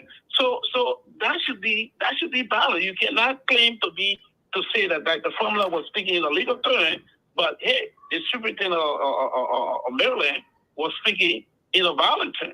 So you can't balance that. So I just want to bring that point up. Thank you, Dennis. Thank you. That's a fair point. Let me bring in Flomo Livingston. Flomo, you're live. Yeah, I mean, great show today, Dennis. Thank you. Thanks to the panelists. You know, when it comes to the election in America and Liberia, I don't like to compare it because in America, when you go vote, you get 2 or 3 people sitting together. You get the ID and they put it into the system, and it is electronic. So you can't compare both. In Liberia, you only get one person who verifying the ID. So to me, that is not credible because one person can make a mistake. So at least if we get 2 or 3 people verifying the thing, at least it shows some form of credibility. That's what happened in America. It's not just One person will get ID and the person verify it. No, you get 2 or 3 people sitting together right in front of the computer. You get the ID to put it in there. They check. So that's very important. Then one person checking it. For me, when it comes to election rigging, for me, the Secretary of State make that statement that if anyone partaking rigging election or anything, so he's trying to say that American government trying to raise war in Liberia. No, they just try to war. First of all, we shouldn't even be talking about rigging. No one should rig the election. That's the first thing. No one should cause we have to discuss the cost. No one should try to rig the election. In 2017, George Weah won, and nobody complained. He took the power. So that is the same thing that happened here. In 2023, we want it free and fair. Like they just try to change the election majesty. Why would you change the people who had the election in October 10th? And now you want to change few people in Nima and Lofa County. I mean, that show a little bit of concern because the guys that they named, they are physicians. So how will you appoint another physician and you remove other people who run the election in October 10th? Thank you. That shows a concern to me. You shouldn't do that. You should stick with the same people that ran the October 10th election. Let it just go through this election. Don't change people around. Thank you. If you're doing it all around, okay, but you can't just pick 2 counties and do that. That shows some concern, And I tell the Johnson today, man, he was very articulate. I learned something today. Thank you very much. Thank you. Let me bring on Ahmed Morris. And Ahmed, you shouldn't try to be intimidating me about colors. Go ahead. Okay, Mr. John, thank you. And hello to your panelists. I just want to kind of piggyback on what Mr. Gongloe said and trying to, keep the former justice accountable. Look, it is my opinion. It's not the opinion of the network. Justice Johnson should have never been on the bench. This guy was synonymous with warlords. He was supporting Alhaji Kurma with Ulumo K. From there, he was very close with Sekou Damatia Konen with Cllr. He was in with the warlords, and he served as their legal, counselor or the legal aide. So, a person of that past should have never been, qualified to be a justice in our country. Definitely not. Right. So, and can you use that same standard for President Weah, President Sirleaf, who also people say were aligning with warlords? Yeah, did we see any evidence? We know Kabineh General was there with a peace talk in Accra. He was right by Sekou Damatia Konen's side. He was there. So that's the evidence. As the people will say, we saw him. We never saw George Weah with any warlords. There's no evidence to that to that fact. And then, secondly, if he's saying that he's the only clean justice in the whole, Republic of Liberia, his fellow justices voted in favor of impeaching him. No, but he didn't say that, though. He didn't say he's the only clean justice. The point is, he's trying to say that his government is corrupt. He's making all of these things. I'm just trying to point out his hypocrisy. It's a process, yeah. Justices voted to remove him. He's talking about the president getting per diem. Well, he's complaining when you were getting a gas rate and all the other benefits from the government when he was a justice. Of course not. These are the people who will come in and try to act like they're so, high and holy. But when in fact, when they're in government and when they were in government, they were receiving the same benefits and enjoying the government's digest. So we don't pay mind to those people. That's one man. If he felt like he was, he was wrongly removed, let him bring the entire Senate, the entire House, and the Supreme Court who remove him. So thank you for taking my call. I just want to make those key points. I'll leave it there. Thank you. And the Padam you talk about, he said at the time President Weah was at the football game. So anyway, let me go to Elijah Washington. Elijah, you're live.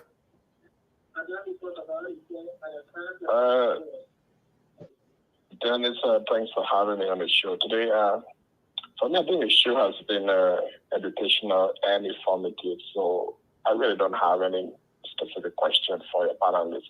I just have a personal question to ask Ahmed, whether I don't know, I'm not not the right forum, but whether he ever had a time to go to school in Bombing. I did go to school in Bombing. Every time I see him, I think of somebody who went to school. I want to execute it. Which school is that? Which school? Elementary, junior high? Yeah, I went to Cllr, elementary and junior high school in Bombing. Every time I look at him, I'm like, look, I might be someone else from Bombing. So at this point, it's the question. I'm sorry. That's him. That's him. He went to school in Birmingham. I was born in Birmingham, man. All right. Yeah, because I've been looking at it. I'm like, I went to this school. Let's connect after the show. Then you guys can compare notes. Thank you. I appreciate you. Thank you. Let me bring on Aliyu Kamara. Aliyu. Yes, Dennis, thank you for having me. Let me just say for the record, Ted Bundy had a lawyer in America. O.J. Simpson had a lawyer in America. That's what lawyers do. Ulimo hired Kabineh Janet, and Laura hired Kabineh Janet. He was doing a piece of joke as a lawyer. He wasn't a rebel. Needed to clarify that to the young man. Look, I listened to Thomas, Ahmed, and some other people come on the platform. They speak from a very informed perspective. But this is the admonishment I'd like to give to my brother, Honorable Greaves. You see, on the show, we say you throw your own, I throw my own. For some apparent reason, he comes on the show, never makes his own independent point. It picks on what everybody else says and try to correct them or try to lecture them of how they should think, what they should say, what evidence has they got, as if to say things are happening in the vacuum. What I suggest to him is we want to hear his opinion directly from his own mind, original, not what other people say, and to teach them what to say, how to say it. It tells us that he has nothing to contribute. We want to learn something from you, Honorable Greaves, and you haven't done it since you appeared on Focus on Liberia. No, just say you. The other people are learning. So say, no, talk for yourself. It's not from you. I don't think anyone does anything from him. You know, but you know, my brother, Kehleboe, how you doing, man? How you doing? You know, I'm concerned about this anger in you. Where did it come from? Can you really tell us so that we know? I think it's somehow psychological. I think we know, not to get mad at you and just let you have it, because it seems like you're vicious. It comes from the arrogance of Aliyu Kamara and the Unity Party. Who does it? Kehleboe win. Aliyu, you're one minute. Ask a question. I'm responding to that. Yeah, well, they interrupted me. It gets very, very vicious. Yeah, but when you sound like you're attacking the panelists, then they go like, just go with your question quickly. You're trying to do psychoanalysis on the man. That's not fair. I don't know who agrees again listening to. When he does some very schizophrenic things, sometimes it makes me want to say those kinds of stuff. But this is what I would say. And do we have time? When you attack a guy like Dr. Bono family, in such a way that you did, then, people get concerned because this is a noble man. But then it's, again, great show. Thank you so much for having me. Thank you. Let me bring on Mr. Aaron Puble. He will be our last caller for the night. Aaron? Hey, Dennis, how you doing, man? Excellent. Thanks for calling. Yeah, good evening to all your family. Let me just say something to Aliyu, who just left the line. Aaron, just turn off the while you are watching the show on. Just turn that off because there's feedback in the background.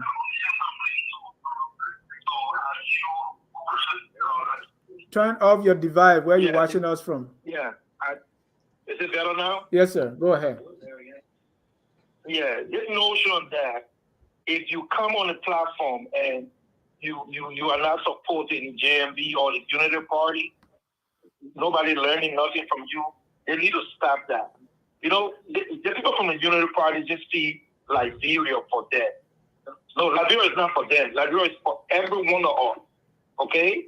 Liberia is for every one of us. So that notion or that idea that if it doesn't win the election or if it do not win the election or how to call it, then that means it was cheating.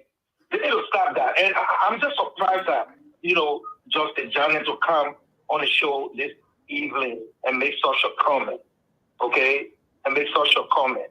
He should stop that. He should be somebody who's supposed to be preaching about peace, you know, as a form of justice, okay? And then it's to you. Please, I want you to show me one thread of where you saw George Weah supporting any warring faction. This is somebody who was playing soccer, Dennis. For God's sake, what is time he has to support warring faction when he was UNP ambassador? Are you kidding me, Dennis? No. We need to stop these kind of things. Okay, when people come and lie about stuff, there should be some things for you guys to say, no, this is not true. This man couldn't have done this because this is what he was doing at this time. You know? So, you know, that's what I wanted to say.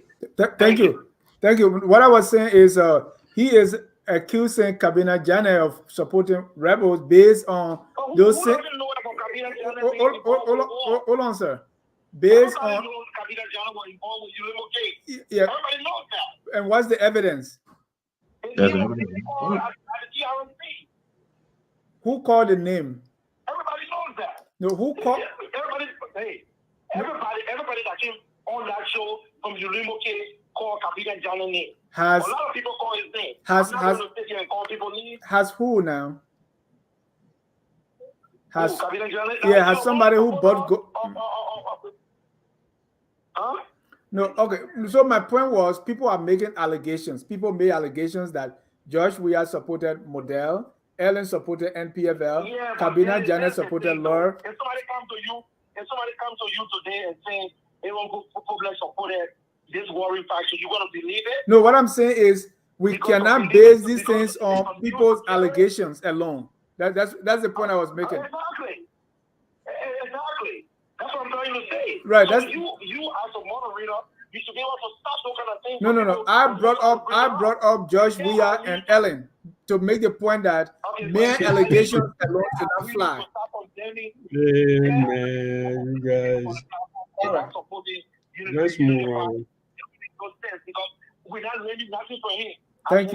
Thank you, Mr. Poblen. All right, so let me give a chance to Aliyu and Honorable Greaves to respond because they didn't say anything before. I mean, they didn't respond to my last question before the callers came in. I did not also respond. Yeah, that's why I say I want to give the two of you the opportunity now to. But you didn't call my name. And they call you Aliyu now because you are Aliyu's nemesis. Kehleboe. So go ahead, Kehleboe. After you, then Honorable Greaves. So I think the last question was about what your thoughts are about whom I win. Right, and then you can. I think President George Weah will win a second term. Here are the reasons. You know, I was an opposition to President Weah. I argue on my personal page and on this platform that the Liberian voters must reject the 12-year rules and the 6-year rules. And I believe that. I argue that Joseph Boakai is an existential threat to the survival of our democracy because he's a state capture vessel that all the Baba people are sitting on his back like a horse to ride to the executive mansion so they can have access, unfettered access to state resources. I argue that. And I also argue on the governance process, the foreign and failing governance process under President Weah. But when the vote came in, it proved that the voters didn't buy my argument. In fact, they didn't buy my argument by what percentage? In fact, they showed more love for President Weah. In fairness, there's something the voters are seeing. I said more than 6,000 nautical miles away from Liberia, I'm not seeing. So when I look at the Millennium Corporation Challenge scorecard, I'm saying maybe these are some of the things the voters were seeing that I was not looking at. And I was criticizing this man. You know what? I'm ready to have a second look. And I'm giving that second look. I'm favoring President Weah second chance. And I believe he's going to win. because he's already ahead. All these endorsements here and there, in fact, there's something that happening. People who thought, like me, who felt that President Weah had no chance, and the vote came in and it proved that he has, in fact, a better chance than the entire opposition. It had people thinking, say, you know what, I think I'd rather go on the other side. So that thinking, that thought process that went into my decision process, I think there are thousands of Liberians, common sense Liberians, who are thinking that way and say, you know what, we could be wrong. The majority of the people voted this guy. With all of the propaganda, with all of the demonstration, with everything we throw at his feet, without a single response from him, yet the voter did not buy it. Thank you. So I think he has an edge. He's going to win. And Aleo will walk with his face down, and all these people will wake up Wednesday morning and say Liberian people are stupid. But I will say Liberian people, voters are smart. Thank you. And also remember that all politics is local. I didn't add that part. All right, let me go to Honorable Greaves. Yeah, I mean, for the caller who mentioned me, I think that's a personal. That's a personal attack, and I won't even give it any credence. He speaks for himself. I know there are many others who have managed to pick up and learn a lot of things that I've shared on this program. So that might be it. Now, but it's scary. It's troubling that we reached this stage that and our conversation now will be ordered on cheating in elections, especially when we all should be giving support for the integrity, because that statement alone is questioning and undermining the integrity of our election process, and especially more disingenuous to base it on one or two examples or instances that are not even factual. Makes it even more troubling. Now, I'll clarify one point before we go forward, because I heard you, Dennis, pushing back. I use the word troublemaker carefully. Reckless statements and utterances lead to trouble. And those who make reckless statements are troublemakers. And I'll leave it as that, and I stand by my word. Now,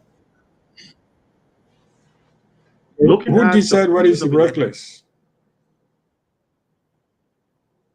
A reckless statement is the utterances. That's why I use my own big brother, Dr. Family, and the one from what's his name, General Budnaked. Sorry, Bly, Mr. Bly, I think it was yesterday, the day before yesterday. Those are all reckless statements. And those statements, let me tell you, when you have a big microphone, when you're a leader, when you're up on the stage, it's not what you think. It's what the audience hear. It's what effect and impact those people out there, what they're hearing from you. Your message is interpreted to you the way you want to present it, meaning this, meaning that. And it will have to take time, hours, to explain what the message meant. Oh, he didn't mean this. That's in itself is a problem. So that's what I'm saying. So that people who are going to act upon those things will be violent or not violent. You never know. So that's why this is my turn.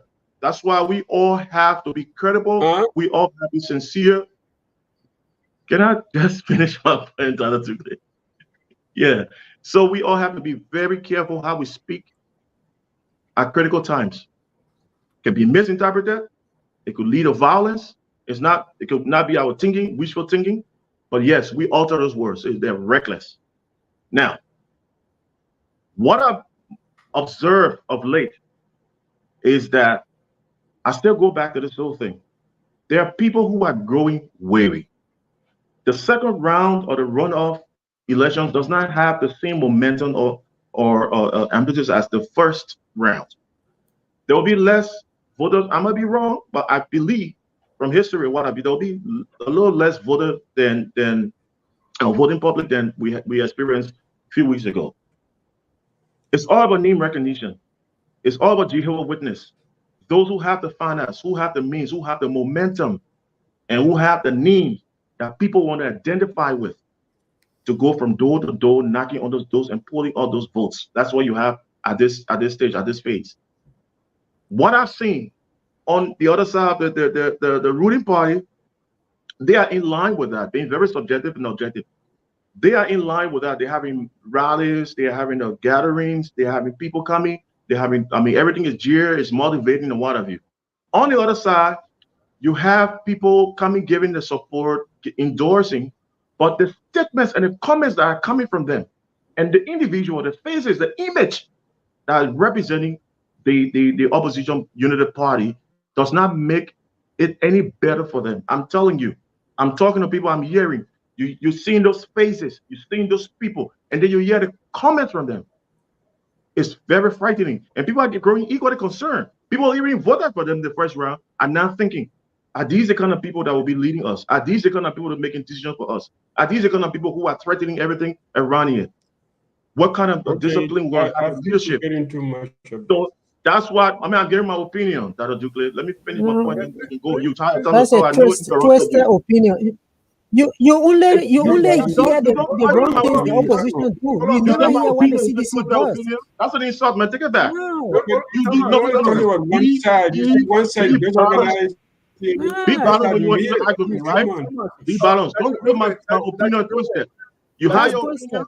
I never said anything about it. Thomas, don't that's an attack, please. Yes, that's an attack. Don't tell me it's twisted. It's an opinion. You just accused the of Maryland. I've done research and I get, you know how many calls I've got, which says it was not, it's factually inaccurate. I haven't gone to that yet. I don't even want to play on it. I'm still doing my research on that. Can someone else speak? But as far as I speak. So don't attack me when I'm talking. You got your time to talk, you talk what you want to talk, however you want to phrase it's up to you. When I'm talking, it's my opinion. Don't tell my opinion twisted. Well, you know about when the opinion is twisted, I would say it's twisted. I'm from Liberia. I know the reality that is there. If it is not factual, I would say it's not factual. What do you think So Thomas, twisted? I got people on ground. I believe he's going to win.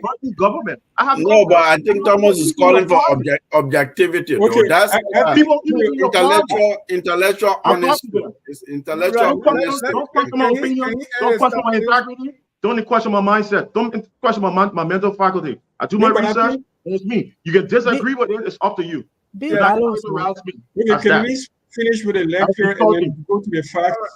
All right. If you want to ask a question, but don't question my integrity. I don't want to lecture based on what I said. I'm questioning your logic. I'm not questioning what you're talking about. Because your logic doesn't align with the facts. It doesn't align with the fact. The only thing you see, everything you see, wrong.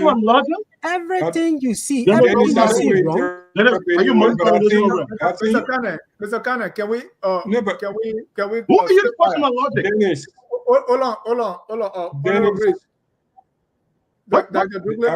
I'm just asking 1 minute. Can we but I want to say something. You have to do with all of us somehow. I think sometimes when we take on a tangent, some kind of tangential approach to these discussions, we go too far into lay out things in a way that provoke reactions like that.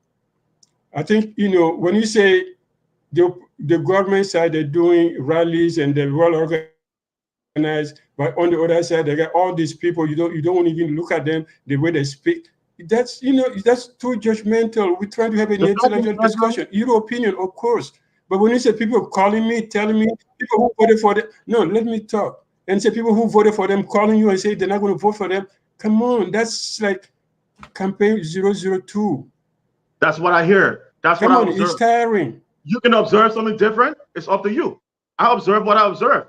I've seen the platform. I'm just saying it's tiring when we go. I'm not. I don't sit here. I don't sit here. No. Mr. Greaves. Mr. Greaves, I do not come here.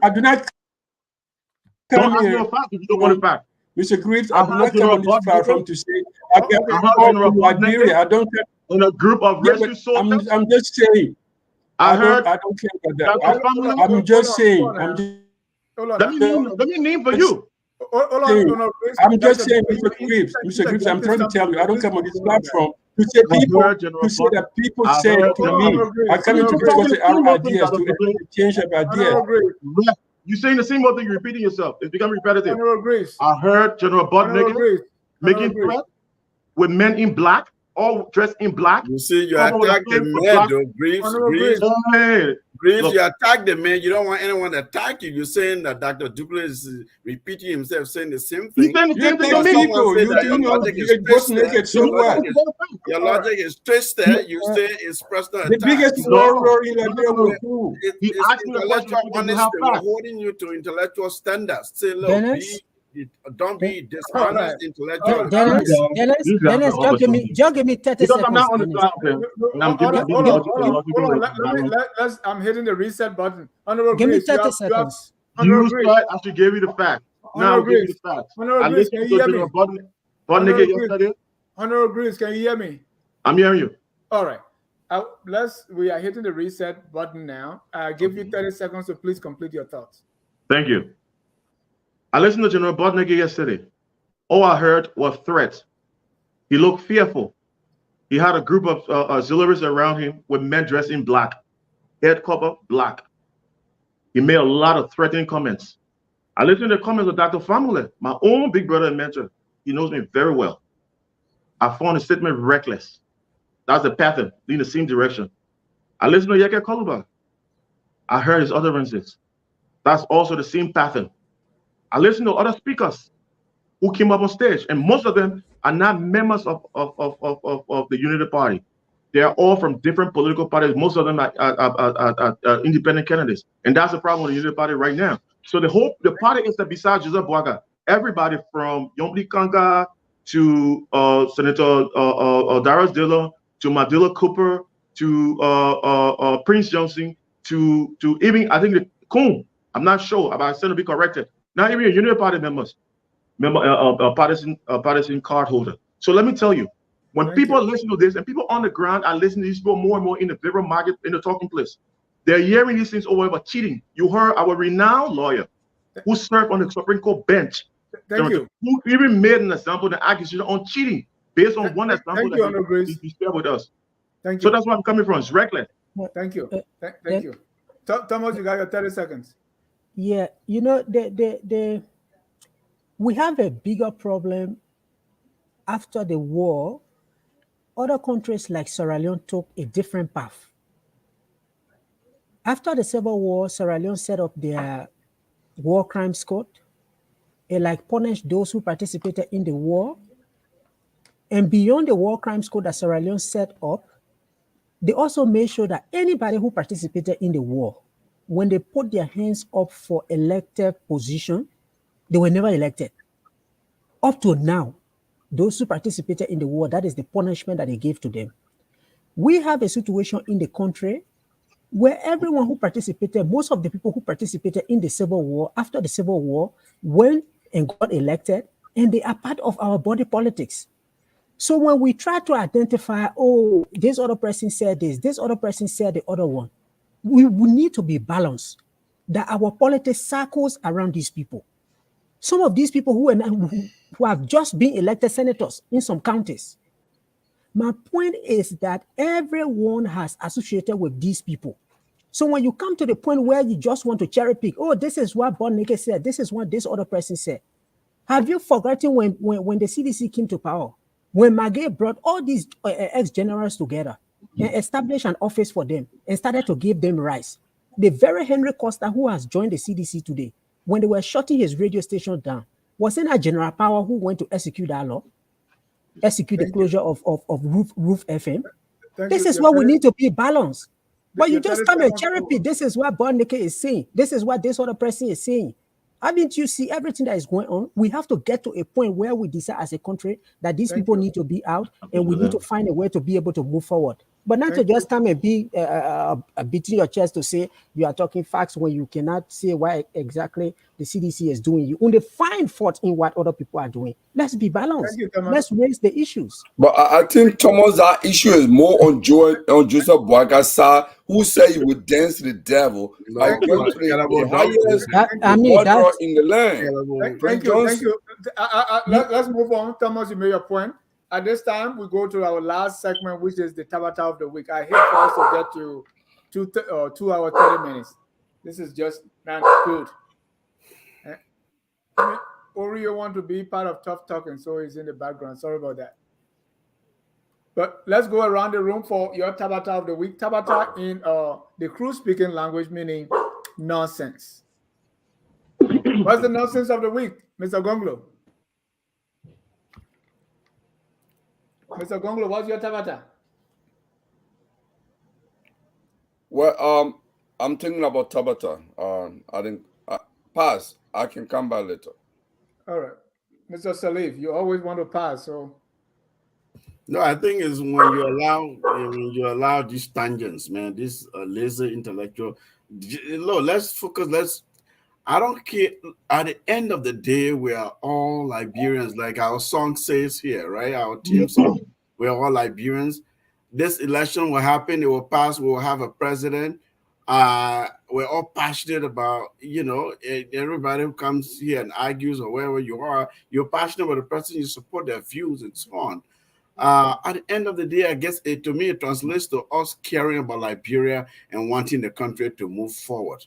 So all these personal attacks and going and being dishonest intellectually, I think it doesn't say it discredits FOL. Look, Dennis, some of us would take our time to come here and sit here for hours and contribute, speaking from research, from knowledge, from experience. We're not getting paid for that. I think it's disservice to us when it just, I don't know, I don't want to accuse you of allowing it to go on, but as a moderator, I think there has to be that honesty, that intellectual honesty that I'm calling on all sides, right? I don't want to call names here, but Mr. Greaves, when you speak to specific statements you attribute as threats, speak to all the threats that you've heard. It's easy to say, oh, I wouldn't have read this, I haven't read this. I'm even researching the Maryland one. People are calling me, telling me it's not, in fact, I'm still doing my research. I mean, it's glaring. Come on now. That just shows some dishonesty. There's no objectivity there. And if FOL is a serious platform where substance, people come to learn about substance, they come to get analysis and educated, I think we have to be above the fray. If we're not able to be above the fray, I don't want to announce my resignation from Tough Talking Thursday tonight. But if this kind of thing repeats itself, it's not worth it. That's really what I'm saying. It's a disservice to our viewers and our listeners. It's a disservice to our families that we leave and come here to try to contribute to the public discourse of our country. So the real Tabata is what just happened tonight. Yes, Dennis, I have my Tabata now. I have my Tabata now. But Dennis, you are muted. Dr. Dukule. Oh, okay, go ahead, Mr. Gongloe, with your Tabata of the week. All right, before I give my Tabata, no, Ahmed, you call me. Call me. Why you give Gongloe? Go ahead with your Tabata. He's an intellectual guy. Who go now, Dr. Dukule? No, you go with your Tabata of the week. Okay, my Tabata, in 30 seconds, here is what I would say in passing to Ahmed. On this platform, everybody comes from diverse academic background. So if I appear here, I have certain information that may not appear complete to any panelist. I say what I have control over. When you have your 2 minutes or 3 minutes to speak, correct me or give the additional information you have. It does not take away anything from you because you don't expect me to present your facts as you see it. I present what information I have as I know it. Okay, so I don't think we should make a mountain out of a molehill. That's not what I'm saying. You know it, Kehleboe. But here's what I would say as my Tabata. This week, Henry Costa released a video, a podcast. It made a revelation where Joseph Boyka was basically engaged in extraction of money from Alexander Cummings. But it's not even the main thing. But what was revealed on another platform that I'm a part of by ANC Insider was that when Joseph Boyka fell off at EAW Hospital, that is after he had testified that he didn't know Alexander Cummings in the court. When he was on his setback at EAW now, he called Alexander Cummings and tested and said, Alex, I need your help. And Alexander Cummings gracefully went to EAW hospital and give him money as a contribution to his health care. You know, for me, when I read that from ANC chat room, I thought this kind of revelation may work out to be my tabata this week. That in one instance, I don't know Alex in the code, but when I'm on hospital bed, I know Alex. Your tabata of the week. That's a nice one. Dr. Duke. You know, I think this whole thing is a big tabata. Sometimes it's turned into a tapata. When you sit in a platform where you say, okay, yeah, people can go with their opinion anywhere. You go anywhere, you speak from your background, you speak from your intellectual development, you speak from your ideological position, and you speak from your party leaning. Yeah, but then there's a difference between you have levels at which people talk and exchange ideas. And I think tonight at some point, I think I was in the wrong place. With no due respect, I don't want to sit and say somebody say, I read something on ANC's chat room that Bwaka call is an extortionist. I'm sorry, man, I can't even continue this thing. Honorable Greaves, your tabata of the week. Thanks for having me, Dennis. And I just want to make this clear, and I'll be very unequivocal. When we all come here together, we are very responsible people from different intellectual backgrounds.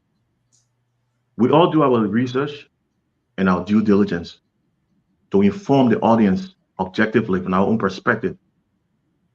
I do not come here to get on the talking points of any other panelist. And I do not come here to please any other fellow panelist. That's not my duty to come here. I speak my mind, I speak my opinion, and I speak what I observe and what I discovered. And if you have a problem with it, bring the facts. Do not generally and hastily conclude that I'm lying or I don't have evidence or I don't have fact or insult me. This Tough Talking Thursday is not Tough Insulting Thursday. I've been here and held my own. I got thick skin because I've been in government, I've been in politics. I serve in the office of the president. I serve as assistant minister. I serve as consul general. And that respect still goes with profound integrity. I'm telling you now. So when I come here, when I'm asked a specific question to give my opinion, I give my opinion how I see fit in my research I've done. I'm not here to please any other panelist. And that's why I don't get involved with anybody talking. I sit and listen when everybody speaks. When it's my turn to speak, I speak what I have to speak, what I have to share. My opinion is not twisted. My logic is not diminished. And I take that as a serious insult. And after this show, I think Dennis and I will have to speak about this. I've never insulted anybody on this show. I've been here on my own and doing what I know to do best. The issues about our political situation in our country is dire. It's extant. It is a very critical issue. And when I turn on the television, I'm not giving facts from behind the kitchen. I'm witnessing it. It's in real view that people are seeing these utterances and listening to these people talking. It's troubling. And I will say it. It's the pattern on one side. So I'm not going to, because I want to find balance, I should go back to 2017 and we'll way back and see who I'm the general. That's not what we're here for. We're moving forward. We're talking about now, what's happening and what is to be predicted for the coming elections results. Simple understanding, simple analysis. Now, my tabata. Yeah, your tabata of the week. I was on the phone with a few of the executives of the associate of the Unity Party who are playing one of the major roles. And they told me, Ambassador, a lot of them they call me Ambassador Greaves, some call me CG, some call me Honorable, however. Ambassador Greaves, we listened to you the last time you said this and that and what have you. Look, I can tell you, we have the tally sheet here. And when Ellen was the head of, when President Sirleaf was the head of the Unity Party, they didn't get as much votes as we got now. And I said, oh yeah. I said, okay. He went on explain, just to cut matter short. We went back and forth. So I said, hey, you remember when President Sirleaf was the standard bearer of Unity Party? The party was Unity Party. The auxiliaries, the front, the public image, the speakers, those going around and campaigning all the different places, the campaign chairman, the assistant campaign chairman, everybody were all Unity Party partisans, card holder. I said, you know, now it's different, right? I said, now it's so just disjointed, and everybody get mad at me, no problem. It's so disjointed. You have a campaign manager right now who is not a Unity Party partisan. You have the one for Maserati who is not a Unity Party partisan. There's the deputy. It's not. You have the mother. What do you call it? Mother rescue. It's not a Unity partisan. You have the anti-rescue. Madero Kovac is not a Unity. So I said the whole group, the image that we see that represented the current structure of the Unity Party, that none of them are Unity Party partisans. Represented Kehleboe, Senator Johnson, the whole group. So I said maybe that's why I contributed to this. Ellen was on her own, and now everybody. So that's your tabata. And then he said, "Oh, I didn't see it that way. You just made sense to me. We didn't see it the way we know, and we all laugh." So that's my tabata for the week. Thank you, Thomas. Thank you, thank you, Dennis. I think a lot have been said. The reason why I do join is your tabata of the week, or you saying something? I want to say something first before I get to tabata. The reason why I do join is just like everyone has said, we all have different expertise. So I normally want to come if there's anything related to public policy issues, public sector reform, governance and stuff, so that I can make a contribution. I think everyone here has made their own contribution to Liberia. And in this stage that we're in, you don't necessarily have to be on the ground to actually know what is happening. And so when we come to these discussions and there are things that are out there that are open, I said it on the previous program, anything that happens in Liberia today, you get to understand in minutes. In some instances, people even say, but you guys that are in America, you know a lot that is happening on the ground than even we that are here. So the facts are all out there. Except if it is the issue of party leaning, like Dak was saying. To have consistently come to the program, and there are only two things that I see coming up. It's either every corruption allegation in Liberia has no evidence, or the opposition has no message, they are not organized, everything about them is a tabata, and that President Weah is performing. He's the one who has momentum. You don't care about the campaign regulation violations that he's participating in. When the EU has highlighted it, civil society organizations in Liberia are highlighting it. Everything that the current government does is good, is super. It is the opposition that is causing all of the problem, right? This is where, if it is on Tough Talking Thursday, then we have to say it is twisted because you are trying to massage the narrative to suit a particular interest. You still talking to me? So, when you were talking, I was not talking. No, I was not talking to you. But this is what I'm saying. I'm also not talking to you. Sit with all of your titles that you just outlined. I'm not responding to you. I'm just saying the reason why I come here and what I want to make my point to be. You're still telling my opinion twisted.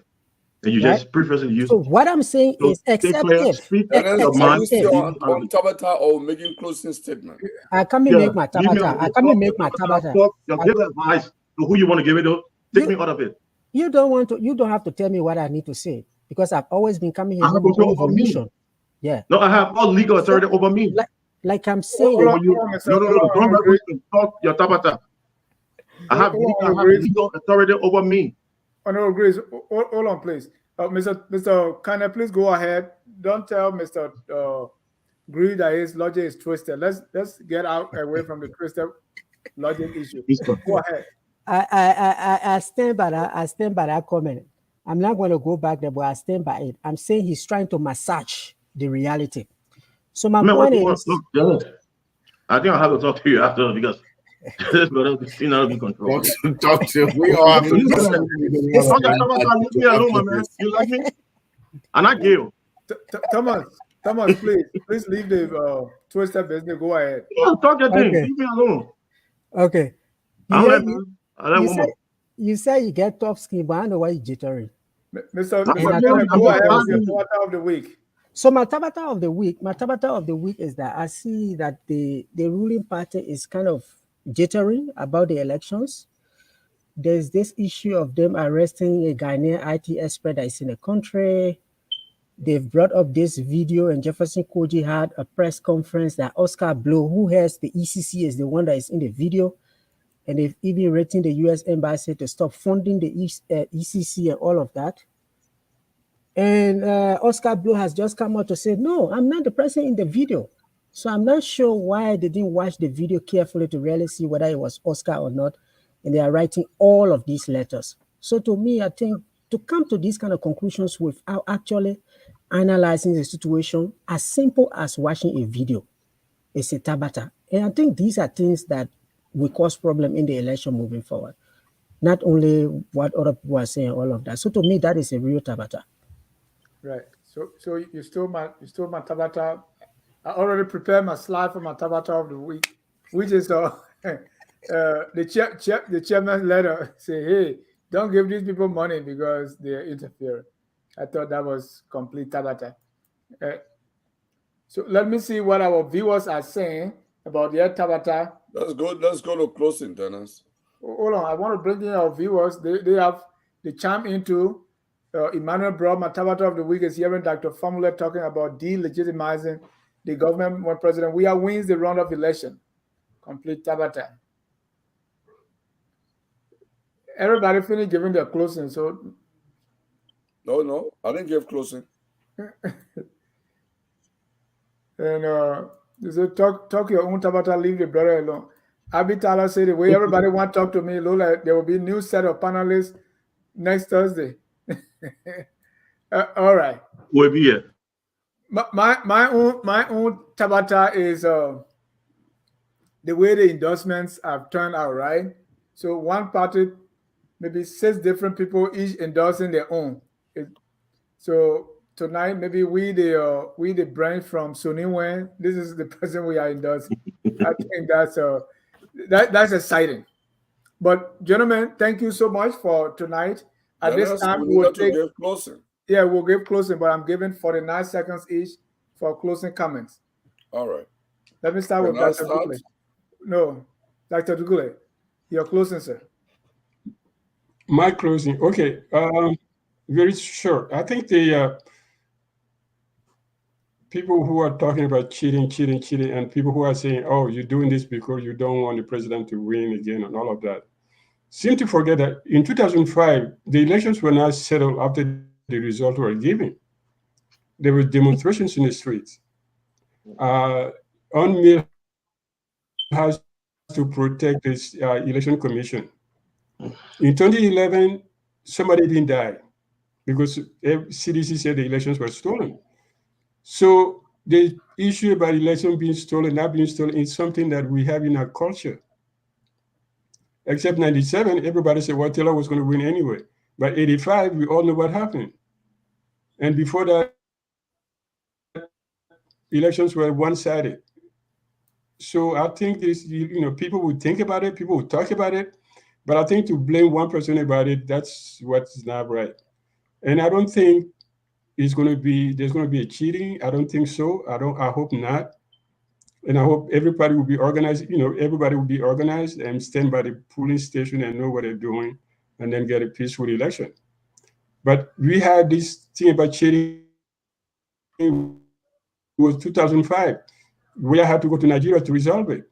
2011, he had to go to Nigeria to resolve it. So it's not new in our culture. So we shouldn't think that, oh, it's new because government. No. I remember in 2011, when the results were like delayed for a week, just like now. CDC was in the streets. Thank you. So that's my closing. And someone asked about FOL Cash App. The Cash App and our Zelle number is 6513126224. You can make your general donation.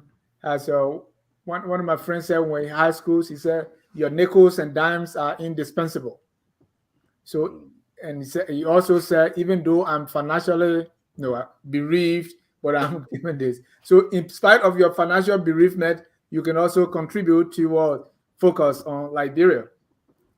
Mr. Gongloe, you're closing. Yes. My closing in 50 seconds. First, I'd never just make quick comment on Dr. Duke's closing statement. No election is ever free without human error, particularly the way we do election in most part of Africa.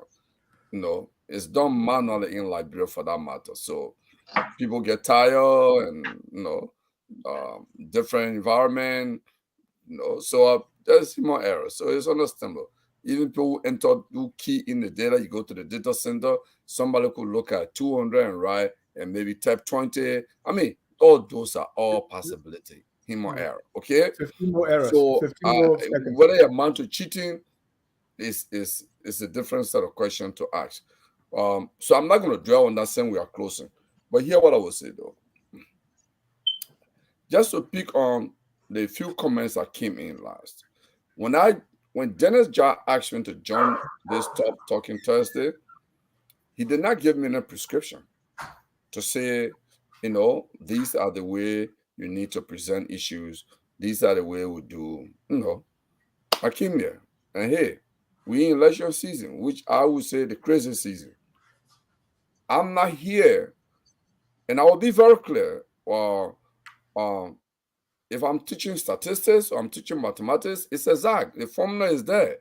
You follow, this is how you interpret or no, this interpretation of when you're conducting hypothesis testing, whether you reject or if you reject the null hypothesis, this is how you interpret it. It's clear, it's unambiguous, it's incontestable, you can debate that. It's standard, it's scientific.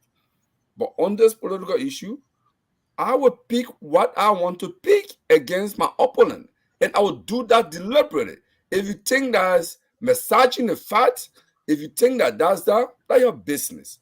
After the election, we'll return to the other side of discussion on this forum.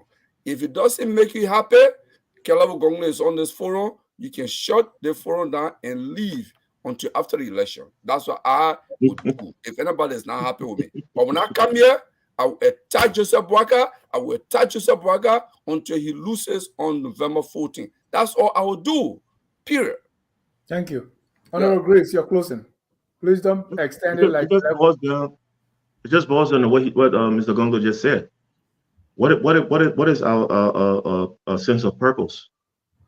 What are we made of? Why are we forming our own ideology and being our own space?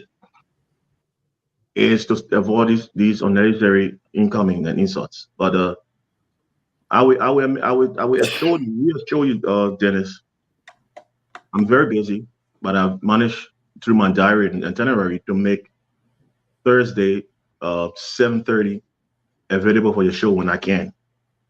And whenever I can, I will be on to share my perspectives and my experience with your audience. The many of the audience have called me, and I've really appreciated my input and some of the things I have shared with them that they didn't see it in the way and manner that I presented it, and they're beginning to think out of the box in life. And that circular thinking with the circular beliefs of all Liberians that we got to think one way or we all got to be on the same path. I've really appreciated and commended me for that. And that gave me more motivation to be on this program. So the understanding of leadership goes two ways and possesses two things: insight and foresight. That goes to talk about leadership not only based on competency, but leadership that talks about character, integrity, dignity, and honor.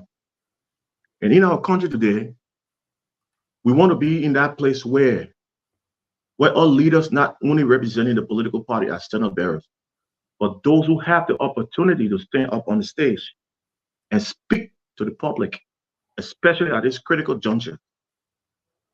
Liberia, we're going through a fragile situation like any other country.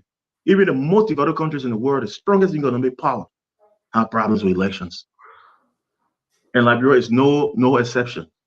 But we all can only come together to make it better, help our system, help our infrastructure, help with the team that dedicating the time, sacrifices and all that to make this work for us. And when we go and start making these kind of reckless statements, it doesn't help our country, it doesn't help us. Because regardless of who's ever, if the opposition, if the political, the leading, the ruling party, were about all in the media making reckless statements, I will call them up. I always say this.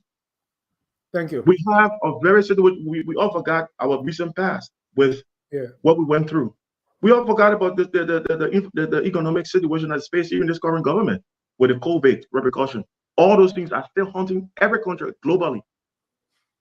So when I come and talk about those things, I'm talking about facts, and I'm not talking about any group, or I'm not talking as a mouthpiece of government.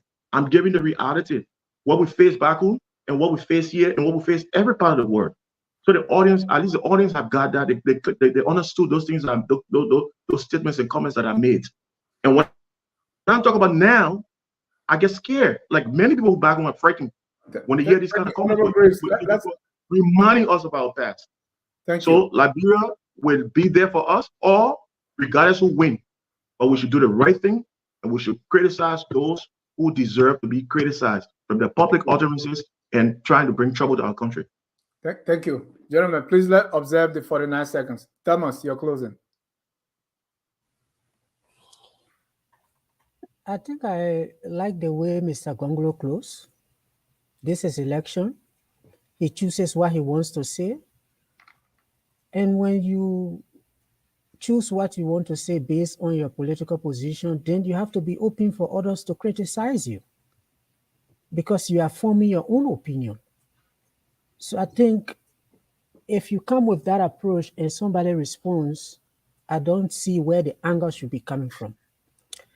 I wanted to close on a point. Passion, not anger. Yeah, I wanted to close on a point that was made earlier.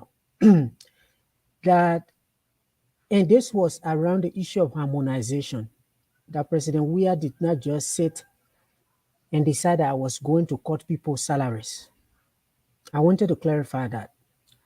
The harmonization took place not immediately when President Weah took power. The harmonization took place over a year when President Weah came to power. And part of the reason was that when President Weah took power, he did not properly assess the fundings that were available to the government of Liberia. He did not properly forecast how much more revenue he was going to collect as he moved on.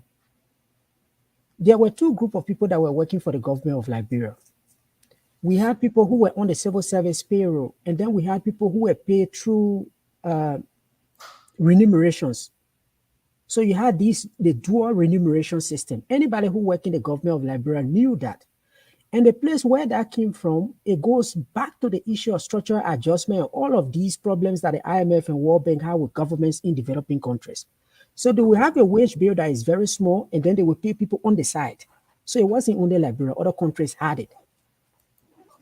But on the issue of harmonization, I will always say that this is not a policy prescription that the president had in mind. When he came to power and employed a lot of people, and then came to a point where the government was, 10 seconds. He came to the point where the government was breaking down and went to the IMF for a bailout. Development agencies and other people say, okay, you have to do this reform. So to say that he did not bring it upon himself is not true. It's because he did not plan well, he did not assess well, and this is an issue of the competence of the government. So I think this is something that he brought upon himself. He ran into it. It was only corrected now by the harmonization. So that's something I wanted to clarify, because I was in the know of what happened and I followed the process on to the end. But as I close, we'll always be here. Maybe after the election, we'll all get back to discuss technical issues. But if it is politics, if you form your opinion, allow people to criticize your opinion. Thank you. Mr. Sirleaf, you got the last word. Thank you, Dennis. This was an animated discussion. So look, the only thing I'll say about what some of the colleagues have said, Dennis, we all could list our credential and what people have done, what qualifications they have.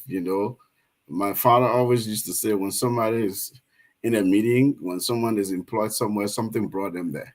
Something brought them to that table. So everybody got something that brought them on Tough Talking Thursday. But there are conventions everywhere. Nobody's saying we're here to suppress speech. I'm not one who would do that. I'm a researcher. That's kind of stuff like that I do for a living.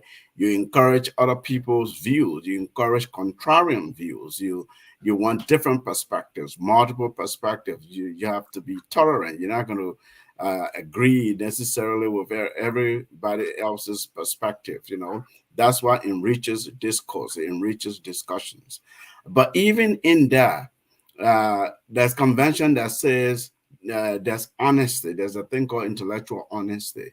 So you cannot distort fact. You cannot misrepresent reality or fact, and that other scholars, other experts, other people, panelists, analysts know of about the same subject matter, and that is okay. No one then, when someone questions that, it's not one that they're saying your view ought to be my view. That's a misunderstanding, a misreading of what another colleague says. So that's painful. I mean, to me, it degenerates the platform and the discussion into something that it's not. And even those who participate, of course, it's politics time. Politics is intense. 20 seconds more. Well, I'm going to speak. Dennis already spoke for over 3 minutes here. Please, be the same thing I'm saying. Be objective and fair. I'm almost done, but if you interrupt and say 20 seconds more, then you get me to lose my train of thought. But it's very important, though, for us to abide by some basic standards that every professional context ought to be governed by. That's all that we're calling here for. No one is saying, speak my view. My view ought to be your view. That's ridiculous, because that's not, anyone who knows us knows that that's not what we're asking. That's not what we stand for. Yes, Representative. Thank you, gentlemen. And I can't even be any prouder than the caliber of panelists that we have here, always contributing to the upliftment of our country. Thank you again. Want to thank our viewers for watching. Always focus on Liberia, where we educate, we elevate, and promote all things Liberia. And trust me, you can find this anywhere else in the diaspora, anywhere on the planet. Until then, we close with our song that says, "We are all Liberians." Have a good night, and God bless you. We are Liberians. Liberia is our home. Liberian people.